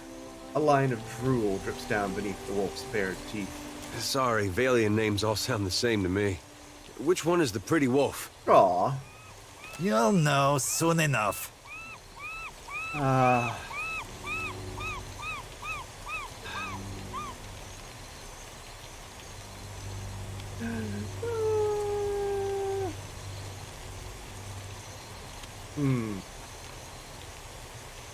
Any chance you're the one shaking down Zamar? Zamar has money problems. Cotter has solutions. The little man doesn't know how to count his coins.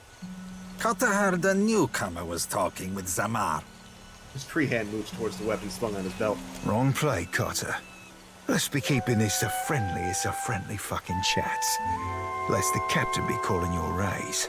His furred hand rests near his own weapons. Look, Selezia. Your supper comes with blue fur. Tell the shipwright to accept Cotter's deal before he suffers another setback. I'm not gonna threaten the wolf. Any thoughts, Seraphim? You gotta ask, Cap. A Principe deal be the all-round winner. Zamar gets himself steady work, the pirates know they're looked after, and you and me get to shove off from this mess with a Principe favour in our hold. Charting another course risks running us aground of everyone's bad side. Better that you listen to the hairy piglet. I don't have... Cotter will see that his casita knows your name. There's also coin to spare. And Cotter will get you the Principe discount on Zamar's goods. Deal?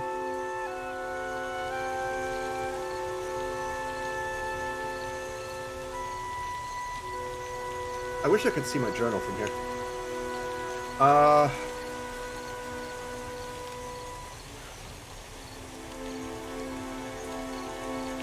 Zamar doesn't want... This is, I wish I had, like, access to, like, notes here, but, like, alright.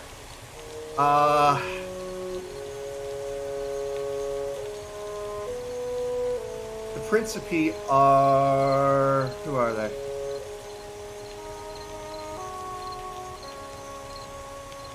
So they're pirates.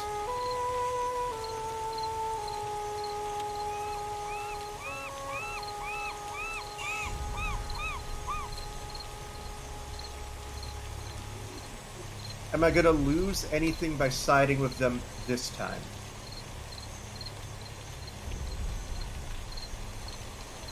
Like, Zamar is the only shipbuilder I've met, and I'm probably going to need ships at some point, right? Is it worth hammering out a deal on potentially pissing him off? Or would he be okay with me dealing with this? Well,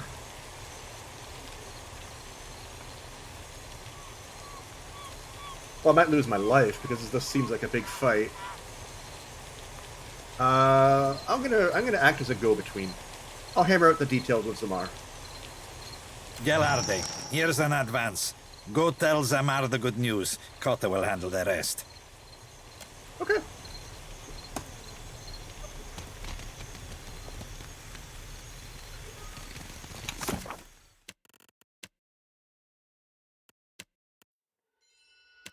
Cool. So many quests.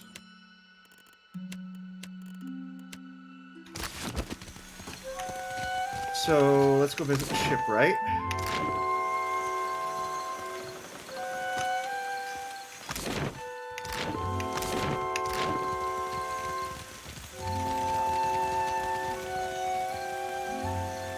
Oh, okay, you guys aren't following. Something I can do? There we go.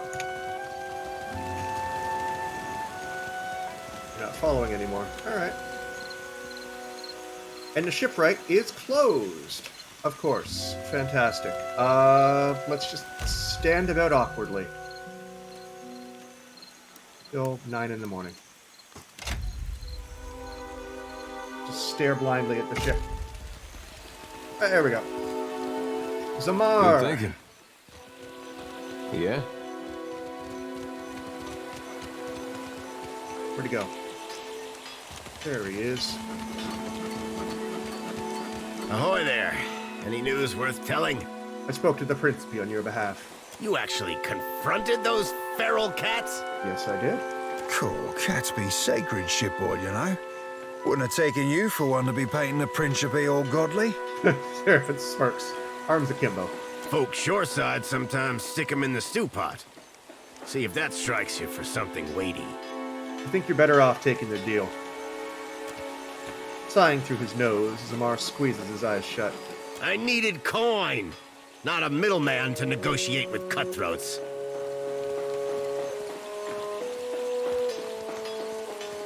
You underestimate...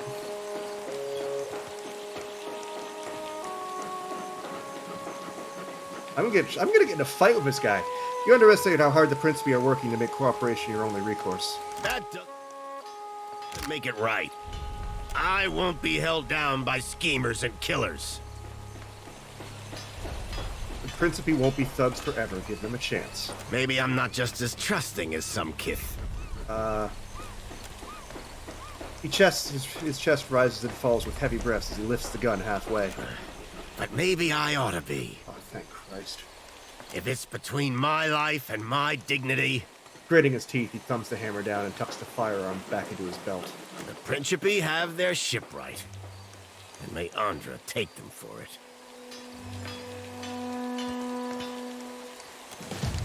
Well...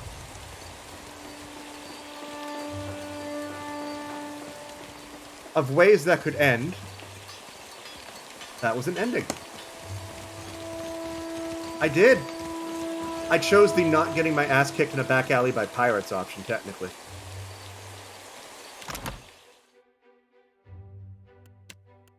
And really, if there's one thing that sums up my streams, it's moral inconsistency.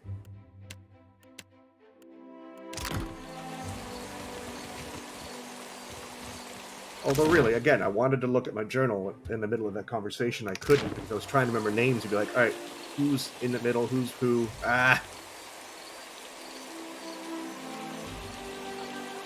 How do you have cursive atrophy ×2? Where'd that come from? Yeah.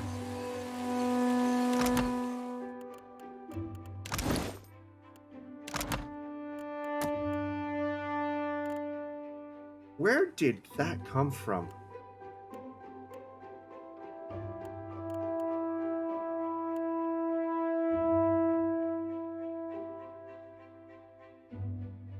I haven't been in combat all episode. How do I have a... Okay. I guess I have to go back to the inn. I guess everybody has to go back to the inn. can sleep that off, because a barbarian with 12 might just isn't acceptable. Where'd that come from?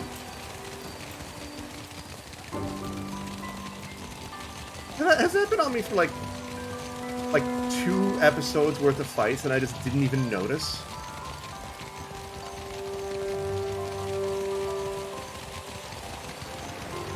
Anyway, let's sleep it off. I bonked my head on the door frame. Yes, that's exactly what it is. Oh no, do you know what it was? I bet you it was that cipher I killed before I came to Neketaka. The pirate cipher. She probably dumped that on me and I just didn't notice. I can sleep that off, right? Now, what can I do? You see anything? Yeah, give me some spells.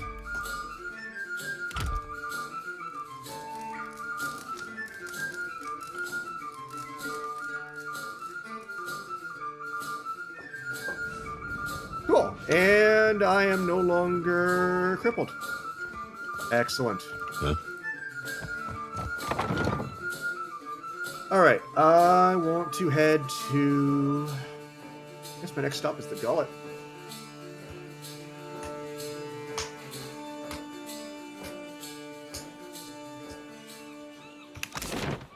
Which means I go here. My brothers used to spend hours chasing each Go other through the ahead. Merkberry fields. Don't think a day went by I didn't have a skinned knee or a bleeding elbow. Oh, we did that sometimes. Only my brother usually had a hand in the bleeding. He older or younger than you? Crown, then Gullet. Either way, I bet he's just as strapping. Older. What for? Was older. When Raid Sarah's invaded. Oh, I didn't... I mean, Because I only have course. one quest that tells me to go to... I have no quest that tells me to go to Parake's Crown. Or Parake Place. I have one... Well, I can always go back. Right now, I have one quest to tell me to go to the Serpent's Crown. I have... God, but I'm so sorry. I'm gonna come back to the Gullet, so don't Right. worry. It's probably not my first time here. You must gather your...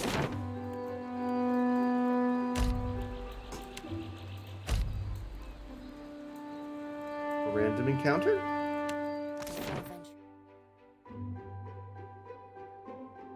Don't worry, I'm not gonna miss a single companion. Finally washed into port. More wolves? Is this the same group? Kata, what the hell? Seraphin stops as the other pirates approach, his fists balled. The heat of his anger flushes your skin and seeps beneath, simmering your thoughts. Do all pirates have wolves in this town, then? Hold up, Cap. That be Malnage, the High Queen Sea Devil of the Deadfire herself, awaiting us like a shark in heat. Keep calm, Seraphin. Steady as the sea, Cap.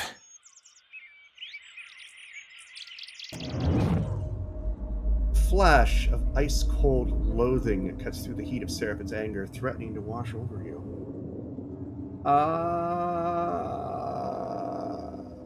Let the visions come, fight against it. You close your thoughts against the onslaught of Seraphin's emotions, and they break upon you, scattering. Oh yeah, I forgot, he's an amateur cipher. Captain, I've heard a mess and a half about you. Mostly good. Though I see your taste in company could use some refining. The Orlan gestures to Seraphin with a smirk. I like the fact that there's a lot more Orlans in this game. There weren't that many in POE 1. There's a lot more here. They're everywhere, and I love it. Typical Malnage. Can't match my skill, so you try to spew shit. Boy, when you're as old as me, your skill will still be naught more than the untrained fumbling of an Adeiran maid to the refined workings of my mind. Many Orlans in the majority of the Deerwood due to races. That makes sense, I guess, whereas Deadfire is more open-minded. What brings you here, Malnash? I've heard about your run-ins with Captains Benweth and Ferrante. Meeting the old Principe seems like. Almost makes a girl green. The envy of missing the party.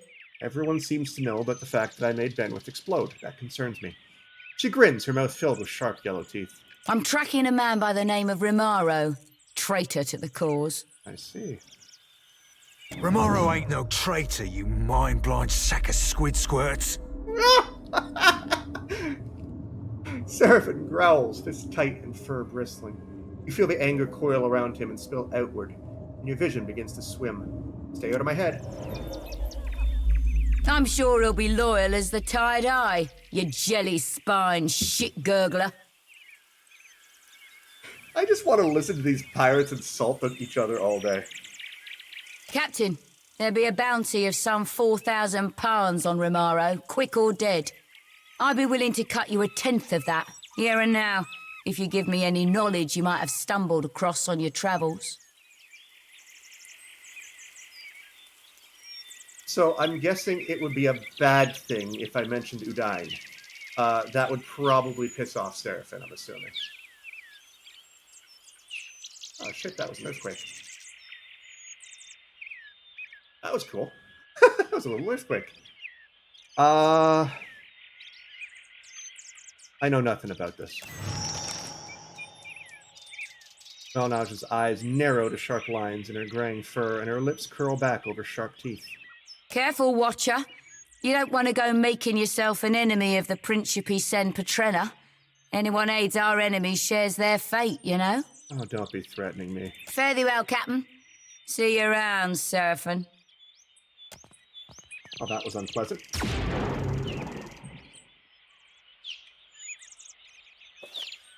Okay, well, I guess I just walk out.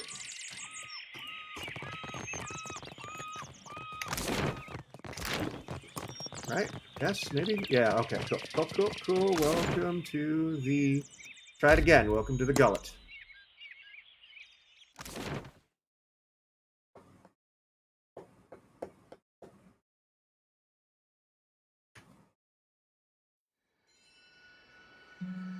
You leave the bustle of the crowds behind, making your way along the winding path into the Gullet. For a time, the path ascends the mountain. Even so, with the cramped walls and run-down Huana buildings closing around you, obscuring your view.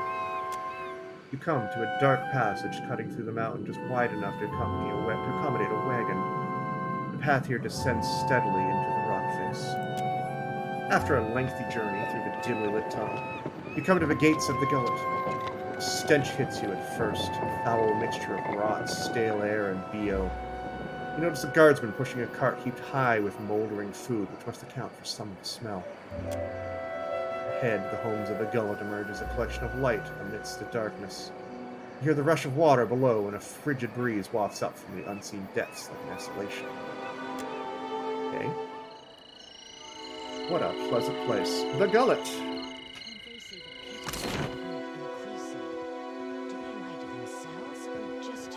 Alright, we got the Narrows, Refuse Pile, a Noise Home, Biha's Home, Old City Lift, it's another city exit, Hole. Start with Annoy. Traveler, have you any food? Surely you've a scrap to spare.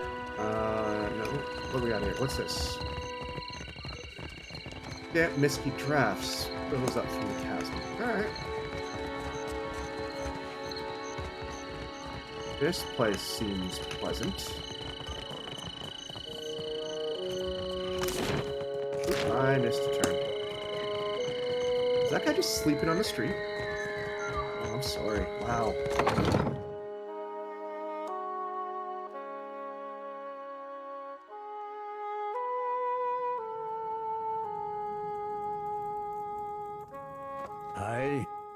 An elderly Roparu man squints in your direction before blinking profusely. He hobbles closer, bare feet slapping the splintered floorboards of his abode. What say you, boy? He peers steadily into your face, blinking faster all the while. The man's arms are thin as sticks. What teeth he has are yellowed or black from years of malnourishment. God. You see me? How do you know who I am? I see much and many things. I simply do not look with these eyes in the same manner that others do. I have heard much as well. People speak of your kindness, Watcher who chases Aethus. You know way too much about me. I also hear the Roparu's heartbeat, grown thready and pained. Now a Watcher comes to the Gullet, as Amira has shown me you would. Okay.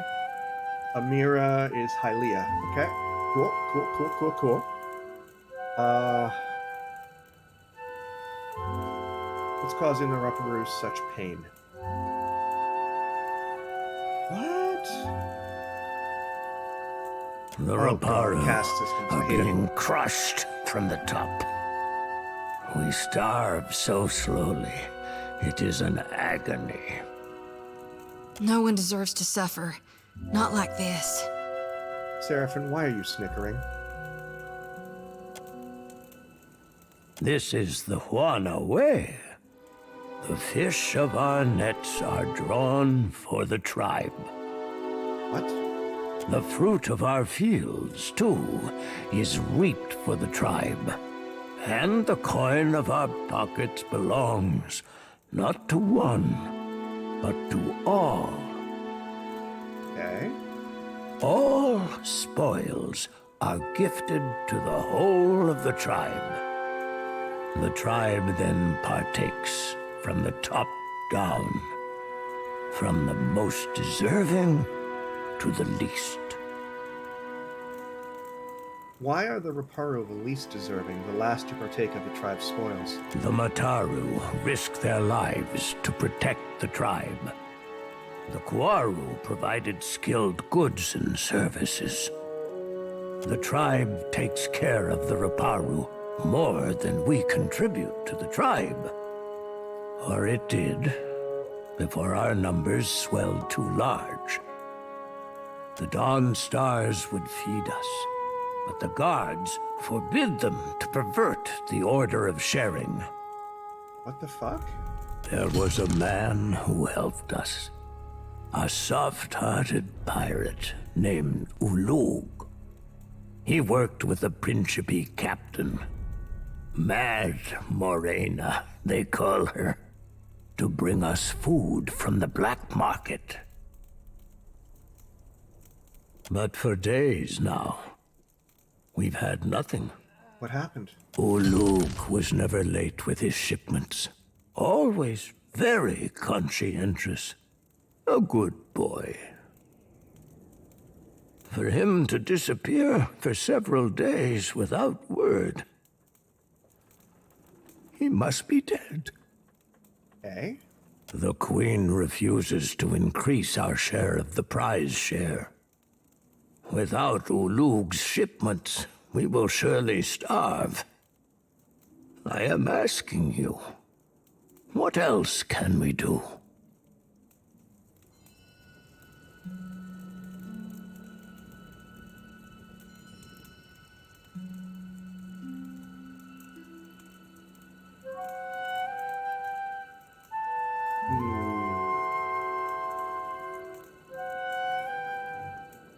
The Dawn Stars sought to help you before. We can use them. That is a fine idea. When it comes to mission work, my brethren are always happy to help.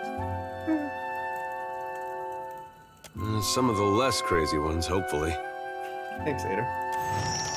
He cants his gaze to his side, eyes wandering.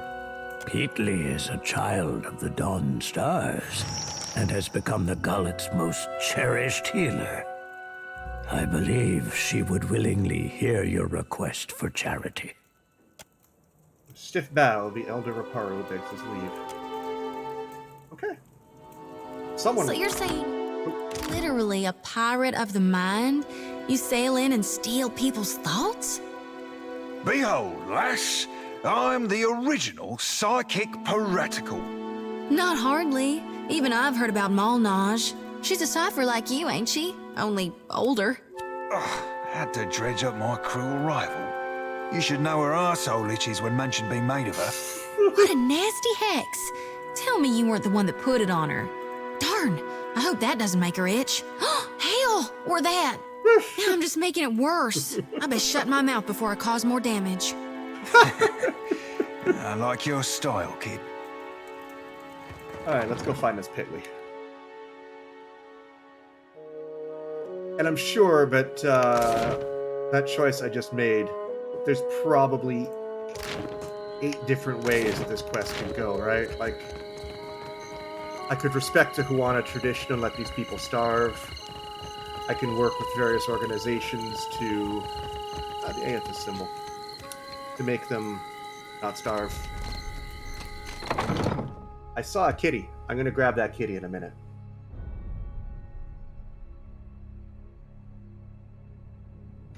Oh, there's nothing. Whew. The woman bends over a pile of dried, bitter-smelling herbs. That makes sense. There were 3 choices I could pick, right? Just crushing and mashing them on a dirty scrap of parchment, coughing with effort. She steps in front of you to block your way, wiping a ragged sleeve across her rheumy, bloodshot eyes. Peatley? Good God, I nearly didn't recognize you. You look more death-warmed over than Dawnstar. I didn't see you there, Shody. Listen, you and your friends should move along. Uh-oh. I'm not feeling so good, and I'd hate to get you sick. Are you ill? 13 perception. You hear muffled hacking and the unsteady rhythm of labored, wheezing breaths coming from the back of the room. Nothing a little ginger root and some bed rest won't cure. Please, let me be. The herbs on the table give off an odor that scratches your throat. I hear people, perhaps there's something I can do to help? That's not... She erupts in a fit of coughing. As she catches her breath, she gives you a closer look. Wait, you're the one Salwyn and the other Dawnstar's been talking about. In that case, maybe there is. There's some sick Roparu in the back. Not much I can do for them now besides keep them comfortable. He looks at the crimson speckle on her wrist. What, have they all got COVID? And hidden. Oh. Is that wise? Keeping a room full of sick people in the most crowded district in the city? Glances around as we can see noxious vapors in the air. It's better than leaving them to wander the district. I can give them a dignified death, if nothing else. Why are you hiding sick people? Because they've got Drowner's lung. Spreads like gossip and kills even faster. What's Drowner's lung? A gift from the Valians. Oh. She scowls, dabbing the room from her eyes. Fills your lungs with fluid. Gets you coughing all the time, trying to clear them. One of my patients coughed so hard, she broke a rib. Damn. Eventually, it gets so bad, you can't hack it out. Okay. You just lie there, struggling for breath, until you choke on your own phlegm. I hear it's a long, hard end. You have it too, don't you? She trails off for a moment, a distant look in her watering eyes. Go on. I heard some Roparu had gotten sick, so I brought them here to care for them. City healers don't come down here. She frowns and gives her nose a vicious swipe. Realized what it was when I heard the rattle in their chests, the way they gasped for air. She wipes the back of her hand on her leg and shudders. Only cure is an elixir made with pine seed oil. It costs a lot, though not nearly as much as an epidemic. I see. Still, if news of this outbreak gets out, these poor souls will get tossed into the old city. No one with any money in Neketaka spends it on the Roparu. What is the old city? Okay. It's kind of you to help them. I wish I could do something. Is there any way to get a cure? You can get nearly anything on Delver's Row. Only trouble is finding it. And paying for it. Okay. Unfortunately, the children of the Dawnstars don't have many connections in this part of town. Turns away, whooping and hacking into her arm. But I bet you could find someone at the tavern who knows where Delver's Row is. I'm gonna wander in there at some point, aren't I? Criminal types like to wet their throats after a long day of lying, cheating, and stealing. I was told you might be able to help with the food shortage? We tried, but the one away is prize share, meaning anything we'd give these people has to go through the palace. Best I can tell, our food went to the Queen's table, Assuming it didn't rot in the storehouse first.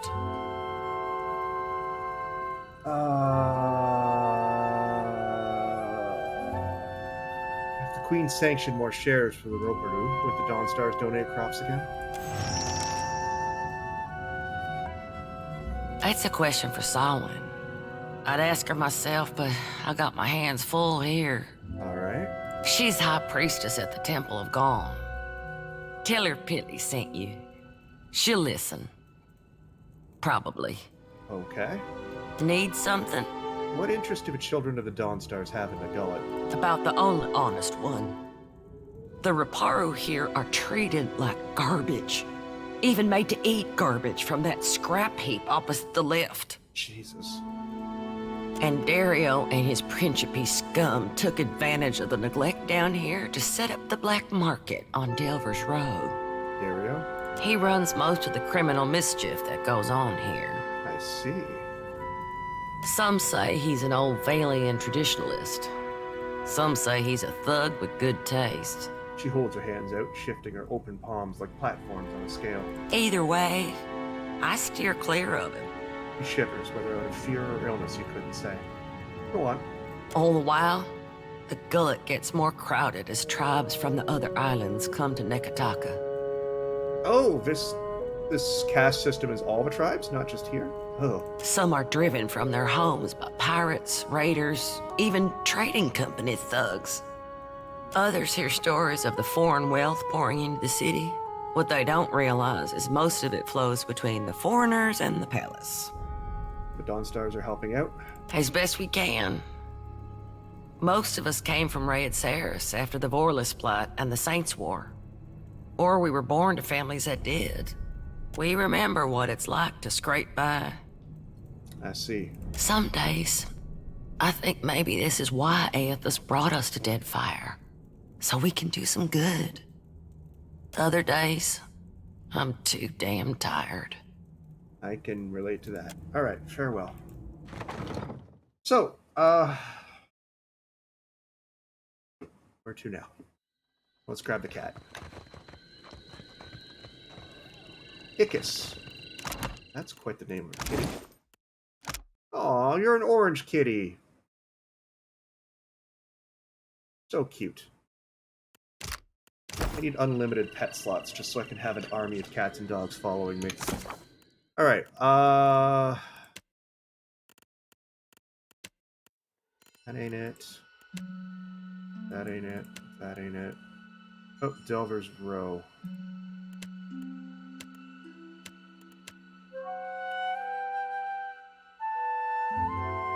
Ursa at the Hole, which is the name of the tavern, which is the information I was looking for. That would be the tavern. Got it.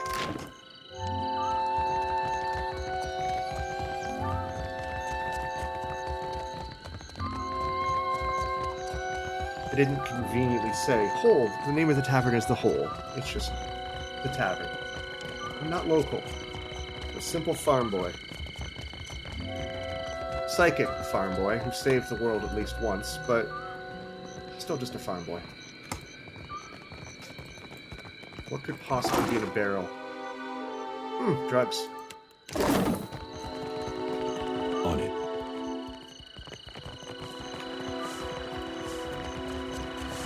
Let's steal from the poorest district in town. Oh, booze. Alright.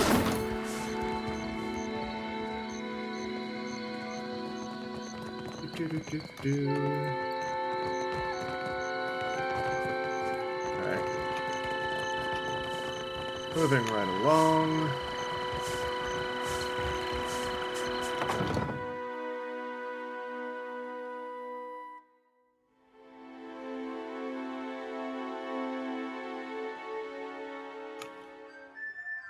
What are you? Are you an ogre? Where did you hear that? About the Awesome! boss? With my own ears. Dario said there's treasures in that pit. Shh! Have you lost your wits?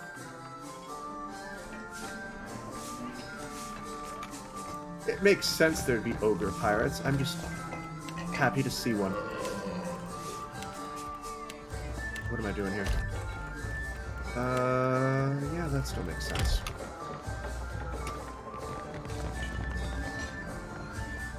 Alright, so... they've hired Zorak guards. I love it. This is, and an imp. This is quite the place. Right, Ferna. An Orlan covered toe to ear tip in sable fur leans against the bar, counting change. She gives you a wide, easy smile when she notices your approach, then slips the coins into her pocket with a wink. Hey, fresh face. Welcome to the hole. Just got 2 rules, yeah?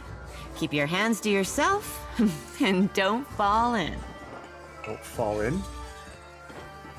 What? Need something? What's the story of this place? The hole's been here so long as there's been a gullet. Though it ain't always been mine. What's the neighborhood without a place to get pissed drunk and lose your pants? How'd you end up here? Well, it's a bit of a story. See, Berta found me face down in a pile of rot ghasts in the old city and asked if I was looking for work. I see. Of course. Makes no sense. Let's buy What something. you need? You know of any sailors looking for work? Sure, I know a few folks who need coin, and a couple of them can even hold their liquor. These are literally the same crew from upstairs. That's good to know. So it's the same crew no matter where you are in the city. Okay.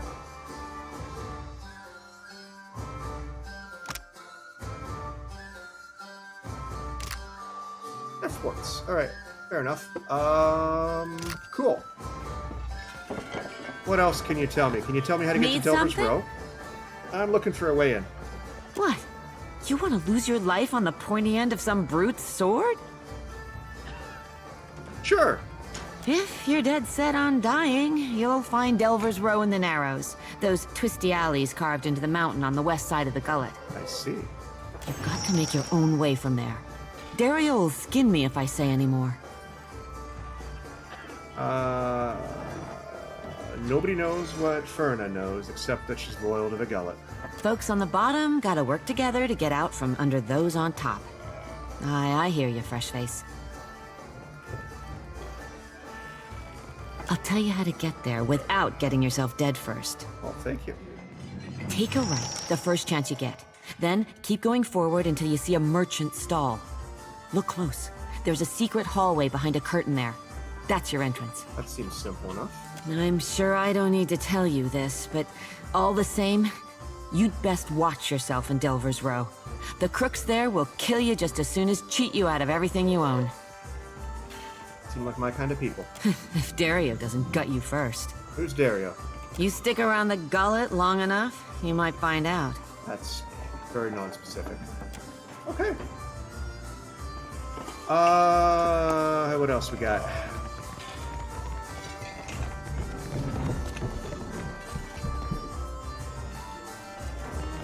I'm starting to miss the gruel in Gilded Vale. Is that a pig? Onyx!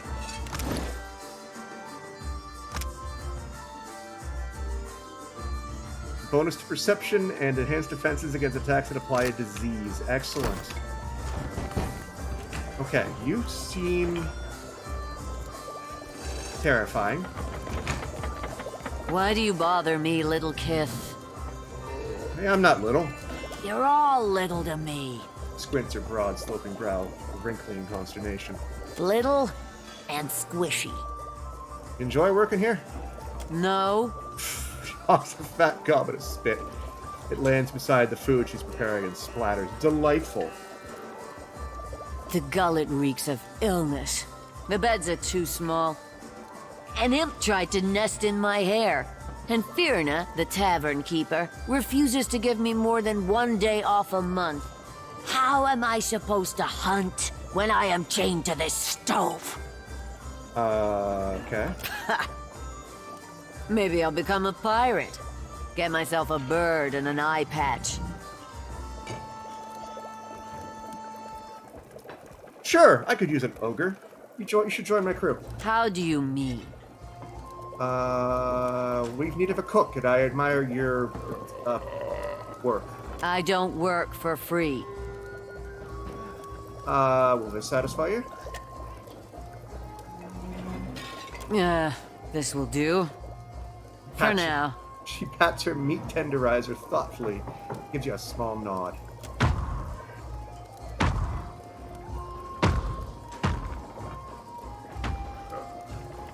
Did I just hire an ogre? I did.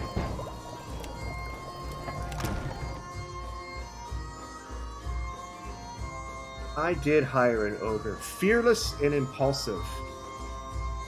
Okay, you're gonna be... Is that all you can do? You can also be my helmsman. I'm just gonna leave you in my inventory of sailors and just make that just the biggest freak show.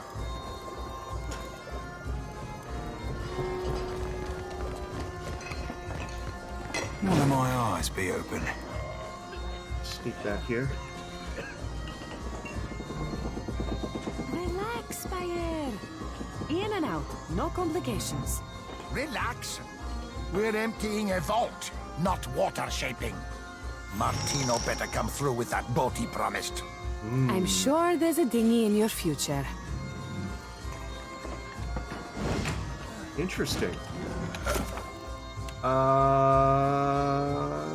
That's information.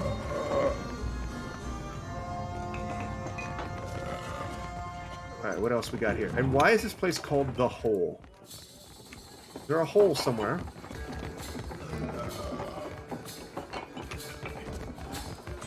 Let's go upstairs.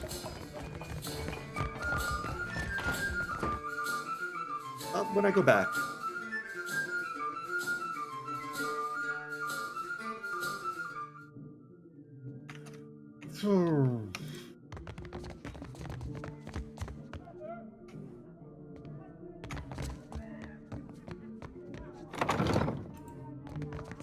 Oh, this is some animancy nonsense in here, isn't it?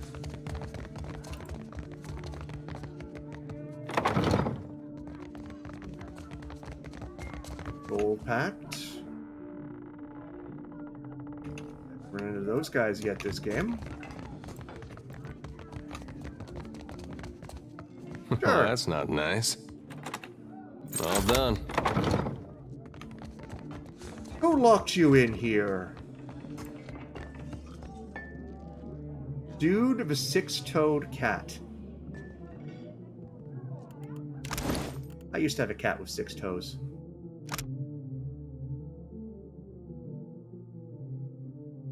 That seems really good. Absolutely atrocious. Trying to clean his nails. Otherwise, great cat. Also, I love his name, Dude the Six-Toed. Alright, what do we got here? Aww. I'm gonna rescue every pet. Deus. Just Constitution.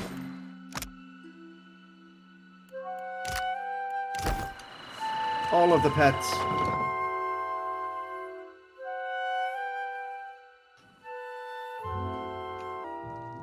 So is this the... No, that's a rock wall. Let's go down to the bottom floor and see if I can figure out why they call this place the Hole.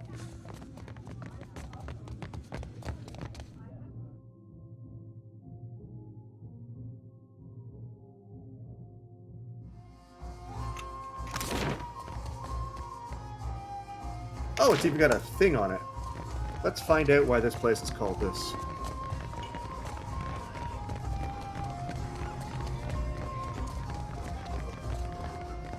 You think the hole was already here, or they dug it after they thought up the name? Good question. Hot wind, redolent of vomit and mold, wafts from the hole. Not a very big hole. I expected more.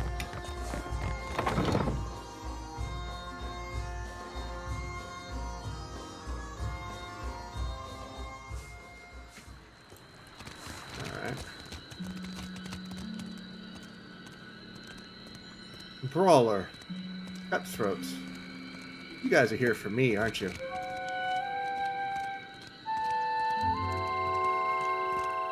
A man saunters over to you with a jagged smile. He's got long, crooked scar on his forearm and he's rolled his sleeve up to flaunt it. You must be new. Lucky for you, we have a special rate for newcomers. A bag of coppers in exchange for your life. He brandishes a knife. One of his companions grins widely enough to show you all of his missing teeth. But the way they've all gathered around you, leaving their own backs exposed, tells you they haven't been here long either.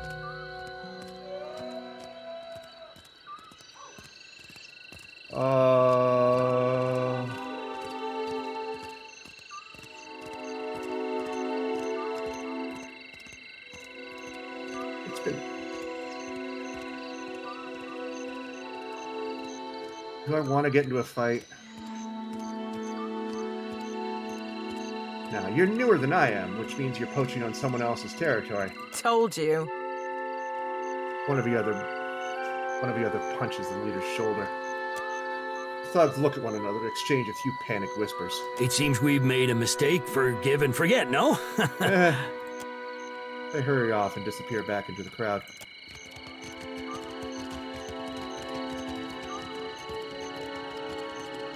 Okay.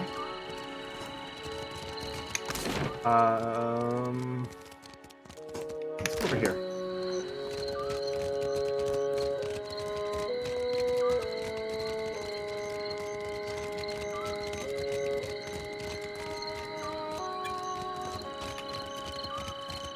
What is this? Please, I did nothing. You see a man being dragged along a rickety boardwalk towards a rusty cage that swings over the abyss. He strains against the guard's grip. The guard delivers a savage backhand. Enough! Or do you wish to consign her to the old city as well? The warrior casts a meaningful glance at a woman standing a short distance away. Let him go! She screams at the guards, but she doesn't dare approach. The man notices her. His face lights up with shame. Bia, I'm sorry. Your tongue flops like a dying fish. I tire of its stink. Lower him down! What? What is happening? The guards drag the Roparu into a metal cage and lock him inside. He shouts and rattles the bars as it's lowered over the edge of the platform. Eventually, his screams are lost to the depths. May Tangaloa devour your souls, you cold-blooded eels.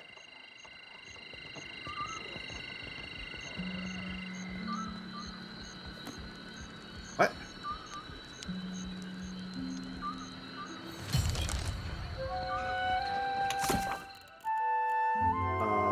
Aboard?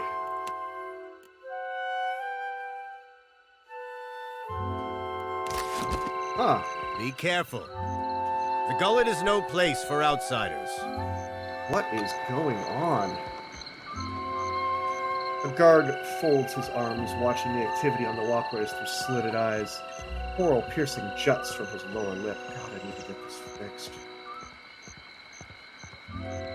He notices you with a sharp nod. Where's this lift go? Actually, why was that man sent below? Roparu? He associated with foreign criminals. He spits. The gob of saliva is just one more splotch on the weathered and mottled boards. I cannot be certain about Biha, so I let her go. But I will be watching her. Foreign criminals. These wicked sorts overrun the Gullet and corrupt the Roparu. Our justice must be swift and firm. Where's this lift go? To the old city, Ikira. A god's cursed ruin filled with walking corpses and abominations of the deep. Jesus. Sounds like my kind of place. And the remains of lawbreakers and troublemakers. The Gullet is no place to wander. Watch yourself for rowdies and pirates. Where's Biha now? Hers is the first house you come to. Just there. You will probably find her there. I want access to the lift to the old city. Are you mad or merely lost? That place is a punishment for the lowest sort. Go and explore someplace with pleasant views and fresh air. The harbor, or Periki's Overlook. Neketaka has a rich history. Some of it lies buried. I want to see it for myself. It's your neck, Kira. We will leave the lift down there for half a day. That should be enough time to come back to your senses. After that, you are on your own. Oh shit, I'm on a time limit. Okay. The guard will let you pass. Though I urge you to reconsider. Let's just poke in, take a look, see what's down there, and then come right back. A rickety metal cage swings over an abyss. Your clothes billow with a foul wind from below, and faint screams and roars echo from the depths. Delightful. Still, you can make no further details out from this distance. You step onto the jouncing cage. Jouncing? The door slams shut, and your descent begins with a rattle of chains. As your eyes adjust to the gloom, you begin to make out crumbling ruins and shadows flickering between them. The cage comes to a rest.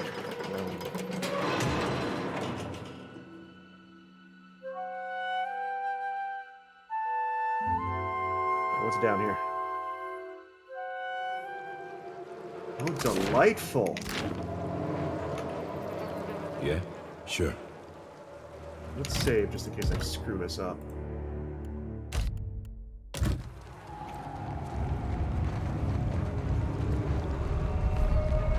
Just bodies. Love it. Could be. Oh, hello. Ghouls. Take them down. And a soul. That's what I was after. I think. Okay. Whoa, what is... Whoa! Hello there! What are you? Aloth, get out, please. I don't know what that is, but I'm afraid of it.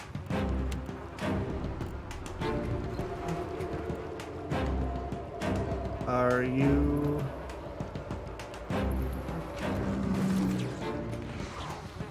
There we go. This is better. Now you attack, you attack. Good stuff. Good stuff. Now let's do something useful. Let's deal with the Darghoul first.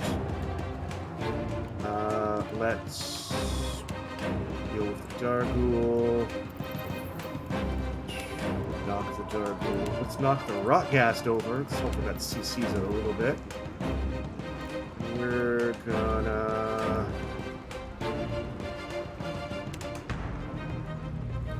use cipher stuff. Oh, Jesus, another Rotgast. Okay, this is getting ugly. I may have made a mistake. That's okay. You just hit this one, please. Good job. Good job. Aloth, do that. Is that Rotgast shooting me? Great. You Let's did. go. Do that. We're great. We're in good shape. Ader's doing fine. Deal with. Let's knock down that Rotgast again. Good job. Let's kill this one first. I really noticed the stride advantage that my barbarian has. Please don't blow up or something. Thank you. Cast a spell. You just keep shooting. Actually, you kindly heal my barbarian, please and thank you. While he hits. Let's him. go. That were a beaut. Works. Good stuff, everybody. Keep it up. Now you do dope mug stuff. Switch strikes. Excellent.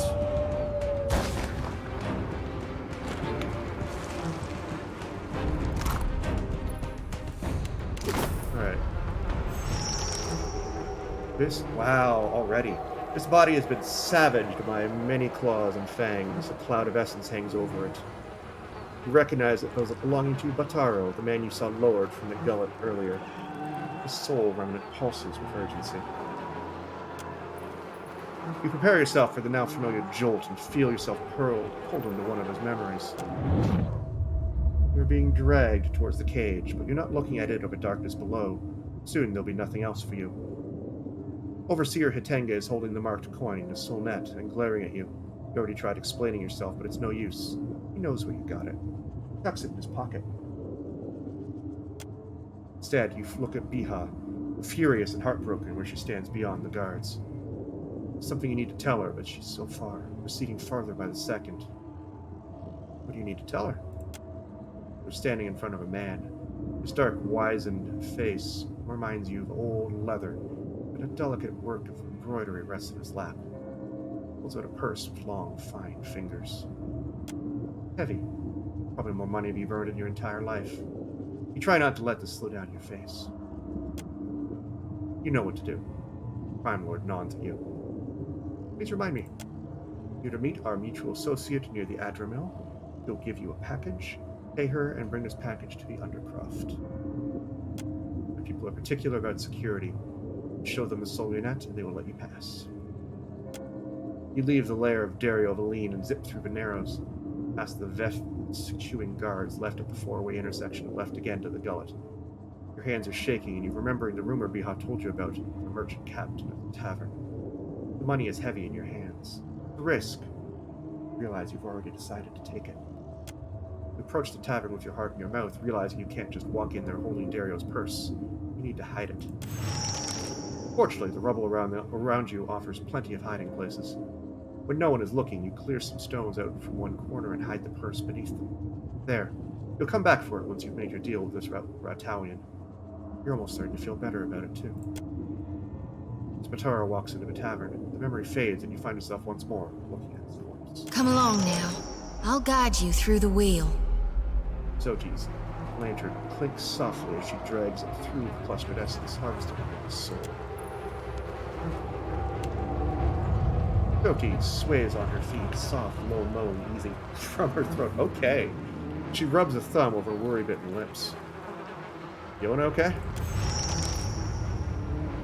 Sweat trickles a line from her temple to drip from her chin. Her eyes are hazy, far off. Watch her.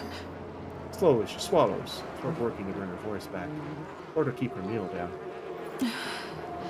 It's nothing but awakened terror. Soon to pass. She shudders hard and comes back to herself. You may want to aim away from our watcher there if it's gonna pass out of your mouth. Oh, Jesus. Sorry. I know you're going through something there. Thank you, Eder. You could call it something, all right. She tilts her head, brow pinched as if she can't tell if he's poking fun at her or not. Is this a romance option already? Because nothing says romance like I'm in the middle of an undead pit.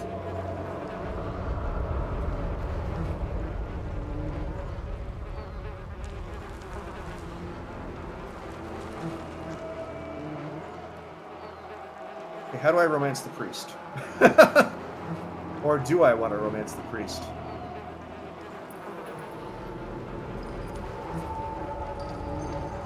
Hopefully I get another option later. Want to talk about it? Now, there's no need for that. Unless... you see those shambling corpses, too? What? At her hastily whispered words, the hair on the back of her neck stands on end. You glance around just to be safe, but there's nothing to be seen. Nothing unusual anyway, even in the direction Jody's staring fixed. What do you see? I see a body of stitched together parts and flayed flesh. It's got 3 heads and 4 stretched limbs. On each of its heads curves 3 white horns from above 3 blind eyes. Yeah. The beast is big as a mountain, and shambling toward us beneath a sun turned black as slow. Her eyes roll skyward and she teeters on her heels as if she's riding the cusp of a seizure. The lantern rattles in her grip. She exhales a sigh. I know it ain't really there. What are you seeing, girl? Lately, it's been getting worse. Some nights I wake sweaty and shaking. Other times, I'm already awake. I got my eyes wide open, staring down the darkness. watching one lantern after another flickering out. And every soul looks so ripe, darn near rotten with a need for reaping. What does that mean? Dark days are coming for Kithkind. When the last light of hell burns out, the final harvest will be upon us. Okay. I think we might all die out. Well, that's dark. But does Gon want me to stop it? Or to help? We can relight the lanterns of hell, given enough time. All is not lost. I sure hope you're right, Watcher. 'Cause if you're wrong... No. I know you're right. Gon's chosen me. So until I figure out what's needed of me, I'll do my darndest to help you on your path. We'll figure this out together. Is there anything we can do to alleviate your nightmares? I'm carrying more souls than I've ever shepherded before. So, I don't know that it'll work this time, but used to be. When the dreams were riding me hard, I'd cleanse my soul before Gon. If we stop by the temple in Neketaka, I can perform the ritual. Please, I need the relief. It won't take more than a minute under Gon's statue, that's all. Okay, well, that seems as enough. Cool. Let's get out of here and let this guy's wife know that, sorry, he's gone.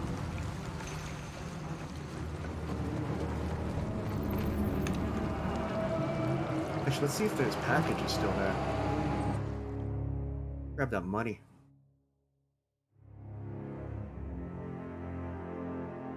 Probably have to come back down to that unpleasantness at some point. I get the sense that I'm not done with it. I don't know how you would carrying all those souls around. Some nights it's the lantern that lulls me to sleep.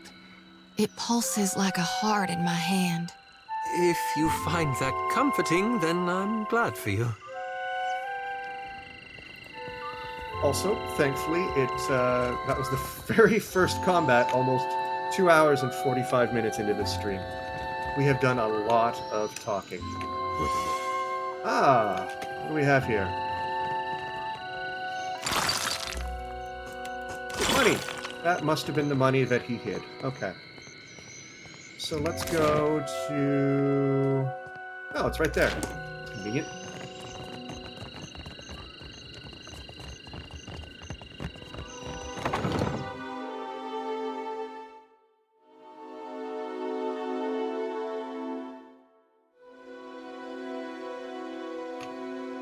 Oh, Jesus, 3 kids. Was taking Bataro not enough for you? A woman thrashes a row of tunics and sarongs hanging from the rafters. Her pointed teeth are gritted in frustration, her lips set in a snarl. Her clothes are spotless, but she swings a handful of reeds again and again, grunting with each blow. Several children huddle together, whispering and looking on with red, tearful eyes. Bataro is gone. Dead. What more do you want? She punctuates each statement with a fierce whack of the reeds. Children flinch, looking between you and the woman.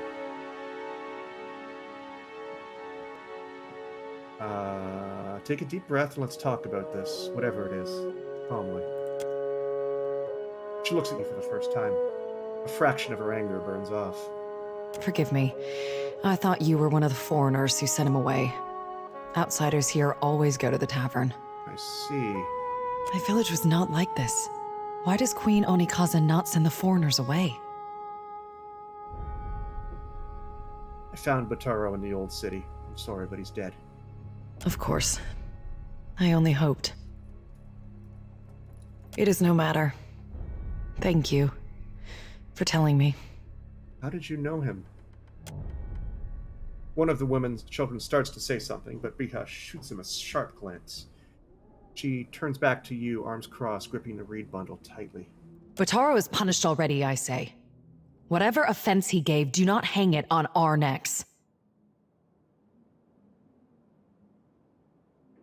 I know you're scared, but I'm not here to harm you. We say the only thing that live in these depths are ghost eels. And fish eaten by ghost eels. Am I a ghost eel? Which are you? She turns away from you, striking the sarong harder and harder. The traders say they bring riches in their big ships. Fabric pops and snaps beneath her fury. Sweat is flying, spattering the clean sarong. But what reaches the gullet? Only crime and sickness, I say.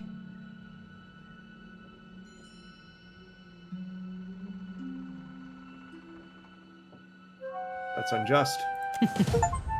That is only the start. I've maximized my reputation with someone. Find out who that is in just a moment.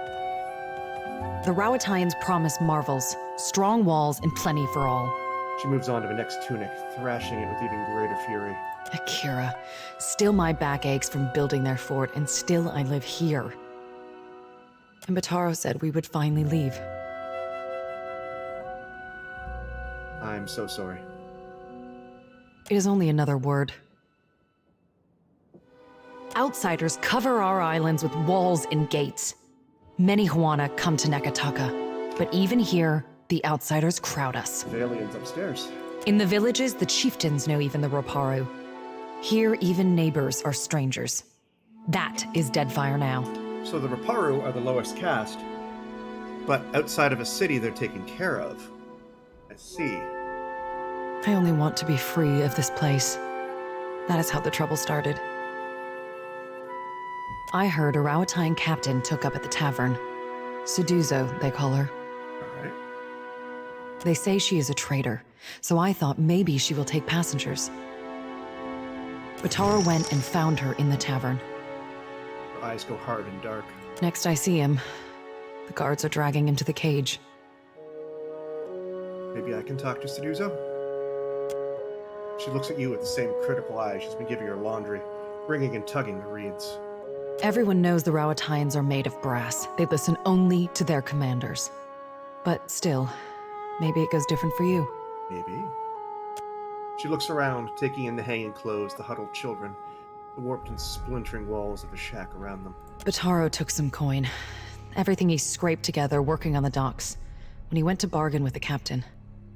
I would offer it to you, but it is probably in the old city with Bataro. Or in someone else's pocket. Tell me about the Rowattian captain. Suduzo.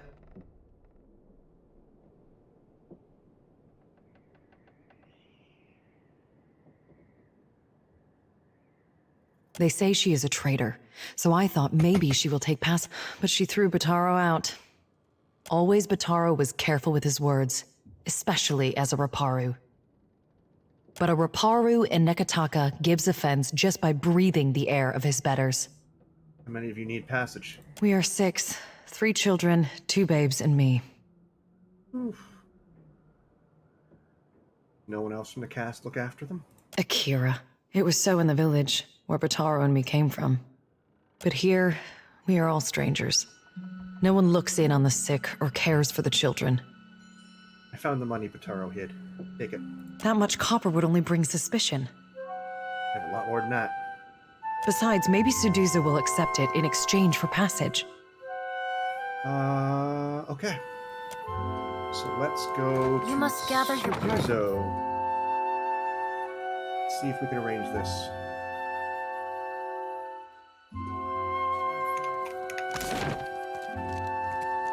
They're back in the hole.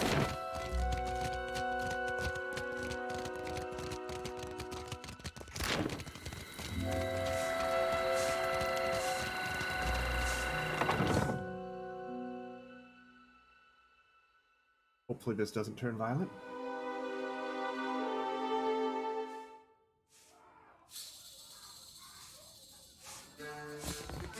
Alright, who is Suduzo?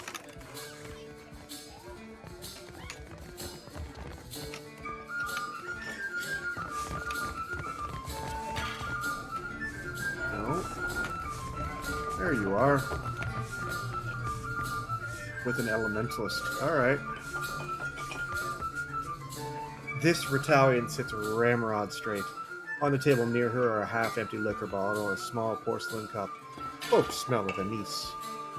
She looks like she's trying to blend in, but her unnatural stillness and her bright, spotless attire make her stand out like a reef fish against the rocks. Harame! I am here, Seduzo Nui. Dig. Okay. Do we expect today a local merchant? Seduzo keeps her eyes on you even as she speaks to a soldier. We do not, Seduzo Nui. Then state your business quickly. I want to avoid another surprise. Did you cross paths with a man named Bataro? The one who threatened me. I shall not soon forget him. Okay. These Huana learn too many pretty words from the Valians. You cannot trust what they say.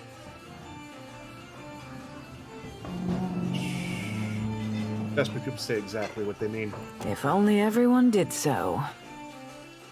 But you asked about... what was his name? Bataro? I did? This fellow wanted passage on my ship. As if I were the village ferryman. Tosses back the rest of her drink a little too quickly. I told him there was none to be had. Certainly not at his price. Then what? You notice that her hand is shaking. What happened here? He told me he had coin. Lots of it.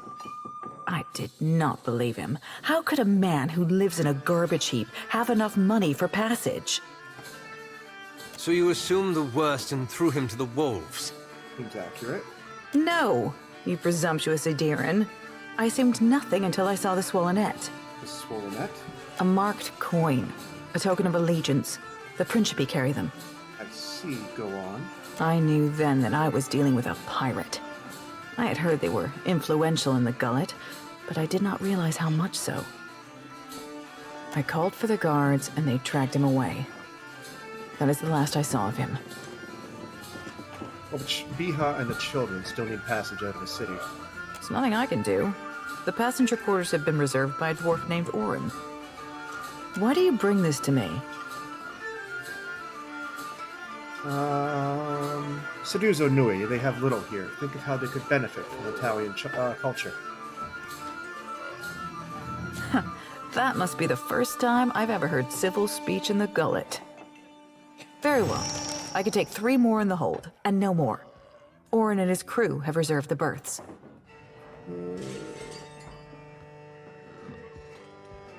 Very well. Send them to me. The sooner we leave, the better. Okay, tell me about Orin. He and his people are gold-packed knights. Orin is... particular. I see. Perhaps that is good. He just finished a contract to guard the Valian Luminous Mill. Oh. I hear animancers are also particular. He's upstairs. Just do not interrupt him if he's arranging things.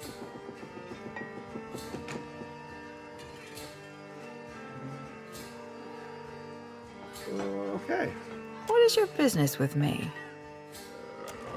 Let's go visit this Orin and see if I can convince him to not give up his place.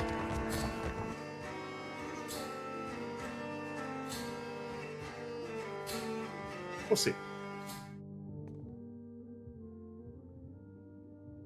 Alright, where would Orin be? Not there. Oh, he's with the Gold Pact. I've already seen them. It's these guys.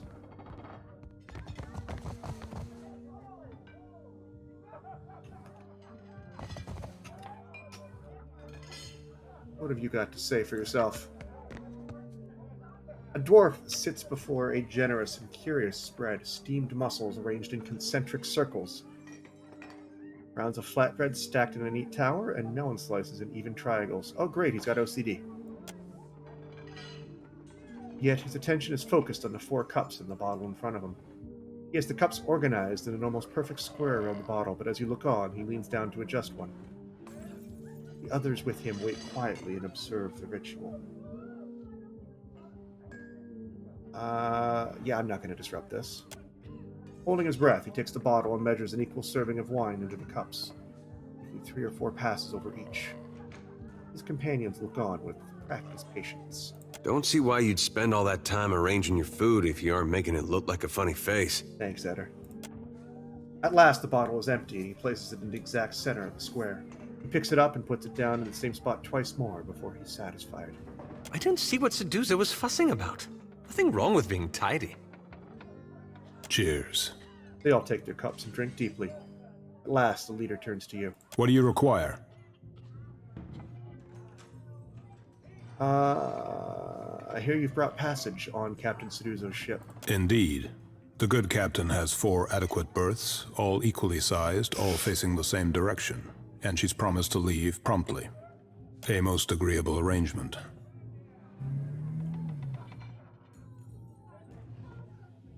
What would it take for you to siege your spots on Seduzo's ship? Out of the question. We're due in Tekoa for another contract, and the client has already paid the advance. Hey, that's where that monk is from. I think. Right? No, who was it was from Tekoa? One of our companions from one. Yeah. He sips on his cup and immediately runs a folded handkerchief around the rim. And we have already paid Seduzo. I couldn't possibly take back the same coins I have already spent. I'm booking passage for a family. Seduzo only has room for 3 of them, so they'll be split. His hand jerks so violently that he splashes a few drops of wine on the table. He mops them up, a rigid and pained expression on his face. And you'll be stuck with half of them for the whole journey. That'd be odd. That will not do. That will not do at all. He's still dabbing at the spilled wine, but something brittle has crept into his frown. His companions shuffle nervously. Last, Orin pushes back from the table and looks up at them. To Queen's Berth, quickly. We must find a more suitable ship. Oh, that was an interesting solution.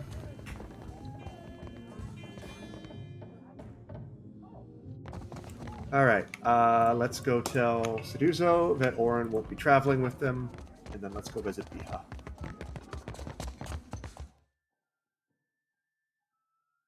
Who, by the way, likes me a lot? Because I got an achievement. I should look at that and find out who that is. Someone really likes me.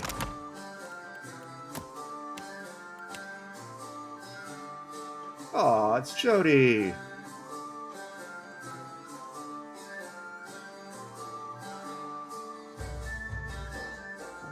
That's awesome. I'm happy. I'm glad she likes me. And she and Ed are getting along just fine, too. Jesus, that... Hey, it's another one of those, the 5th rack. Kicks. Please don't eat my brain. Hello, Seduzo. What is your business with me? Orin won't be traveling with you anymore. That is convenient for you. But never mind. If there's trouble, I'm staying out of it. Alright. The berths are paid for. You can send your friends as long as you promise not to make trouble for me. I will not make trouble for you. Just do it soon. I don't want any mess you've made to spill onto my decks. Fair enough. Let's go tell Biha the good news.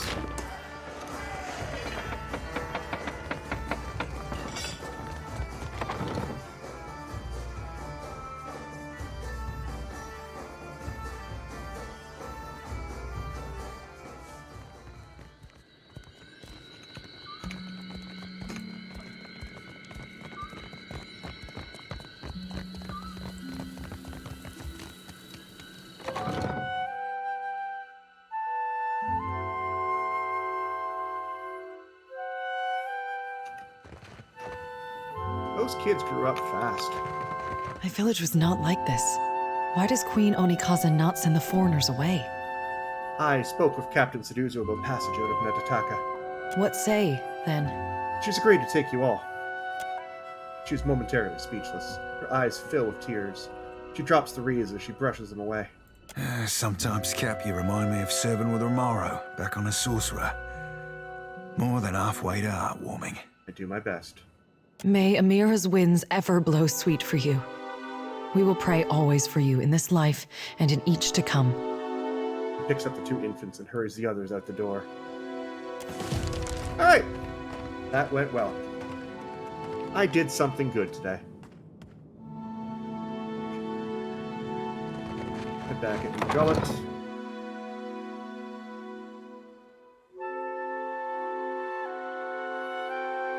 And...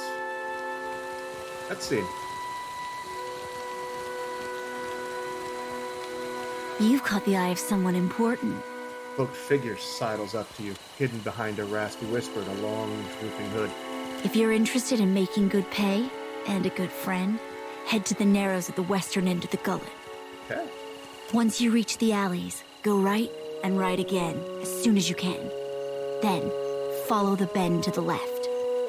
The bullies guarding the door have a weakness for chewing Svev. You can follow their trail. I see. Tell them Dario sent for you. And remember your manners.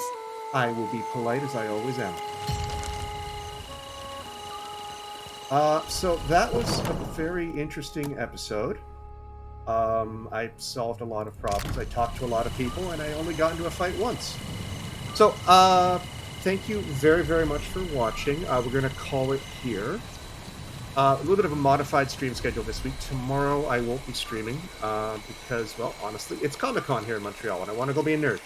So Saturday evening, or Saturday at some time, watch Twitter, I will be streaming more Pillars of Eternity. 2. Pillars 2. Not 1. 2. 2. What, nice Comic-Con? Nice more Pillars? Nice something. Hopefully I'll find Pillars merch at Comic-Con. That would be amazing. That'd be great. Anyway, so thank you very much for watching. I appreciate it always. Anyone who's checking this video later, it'll go up on YouTube eventually, someday, when I get around to uploading the 1,000 videos I've saved up. But yeah, thank you so much. Have a great night. I will see you guys Saturday. Have a great night. Bye-bye.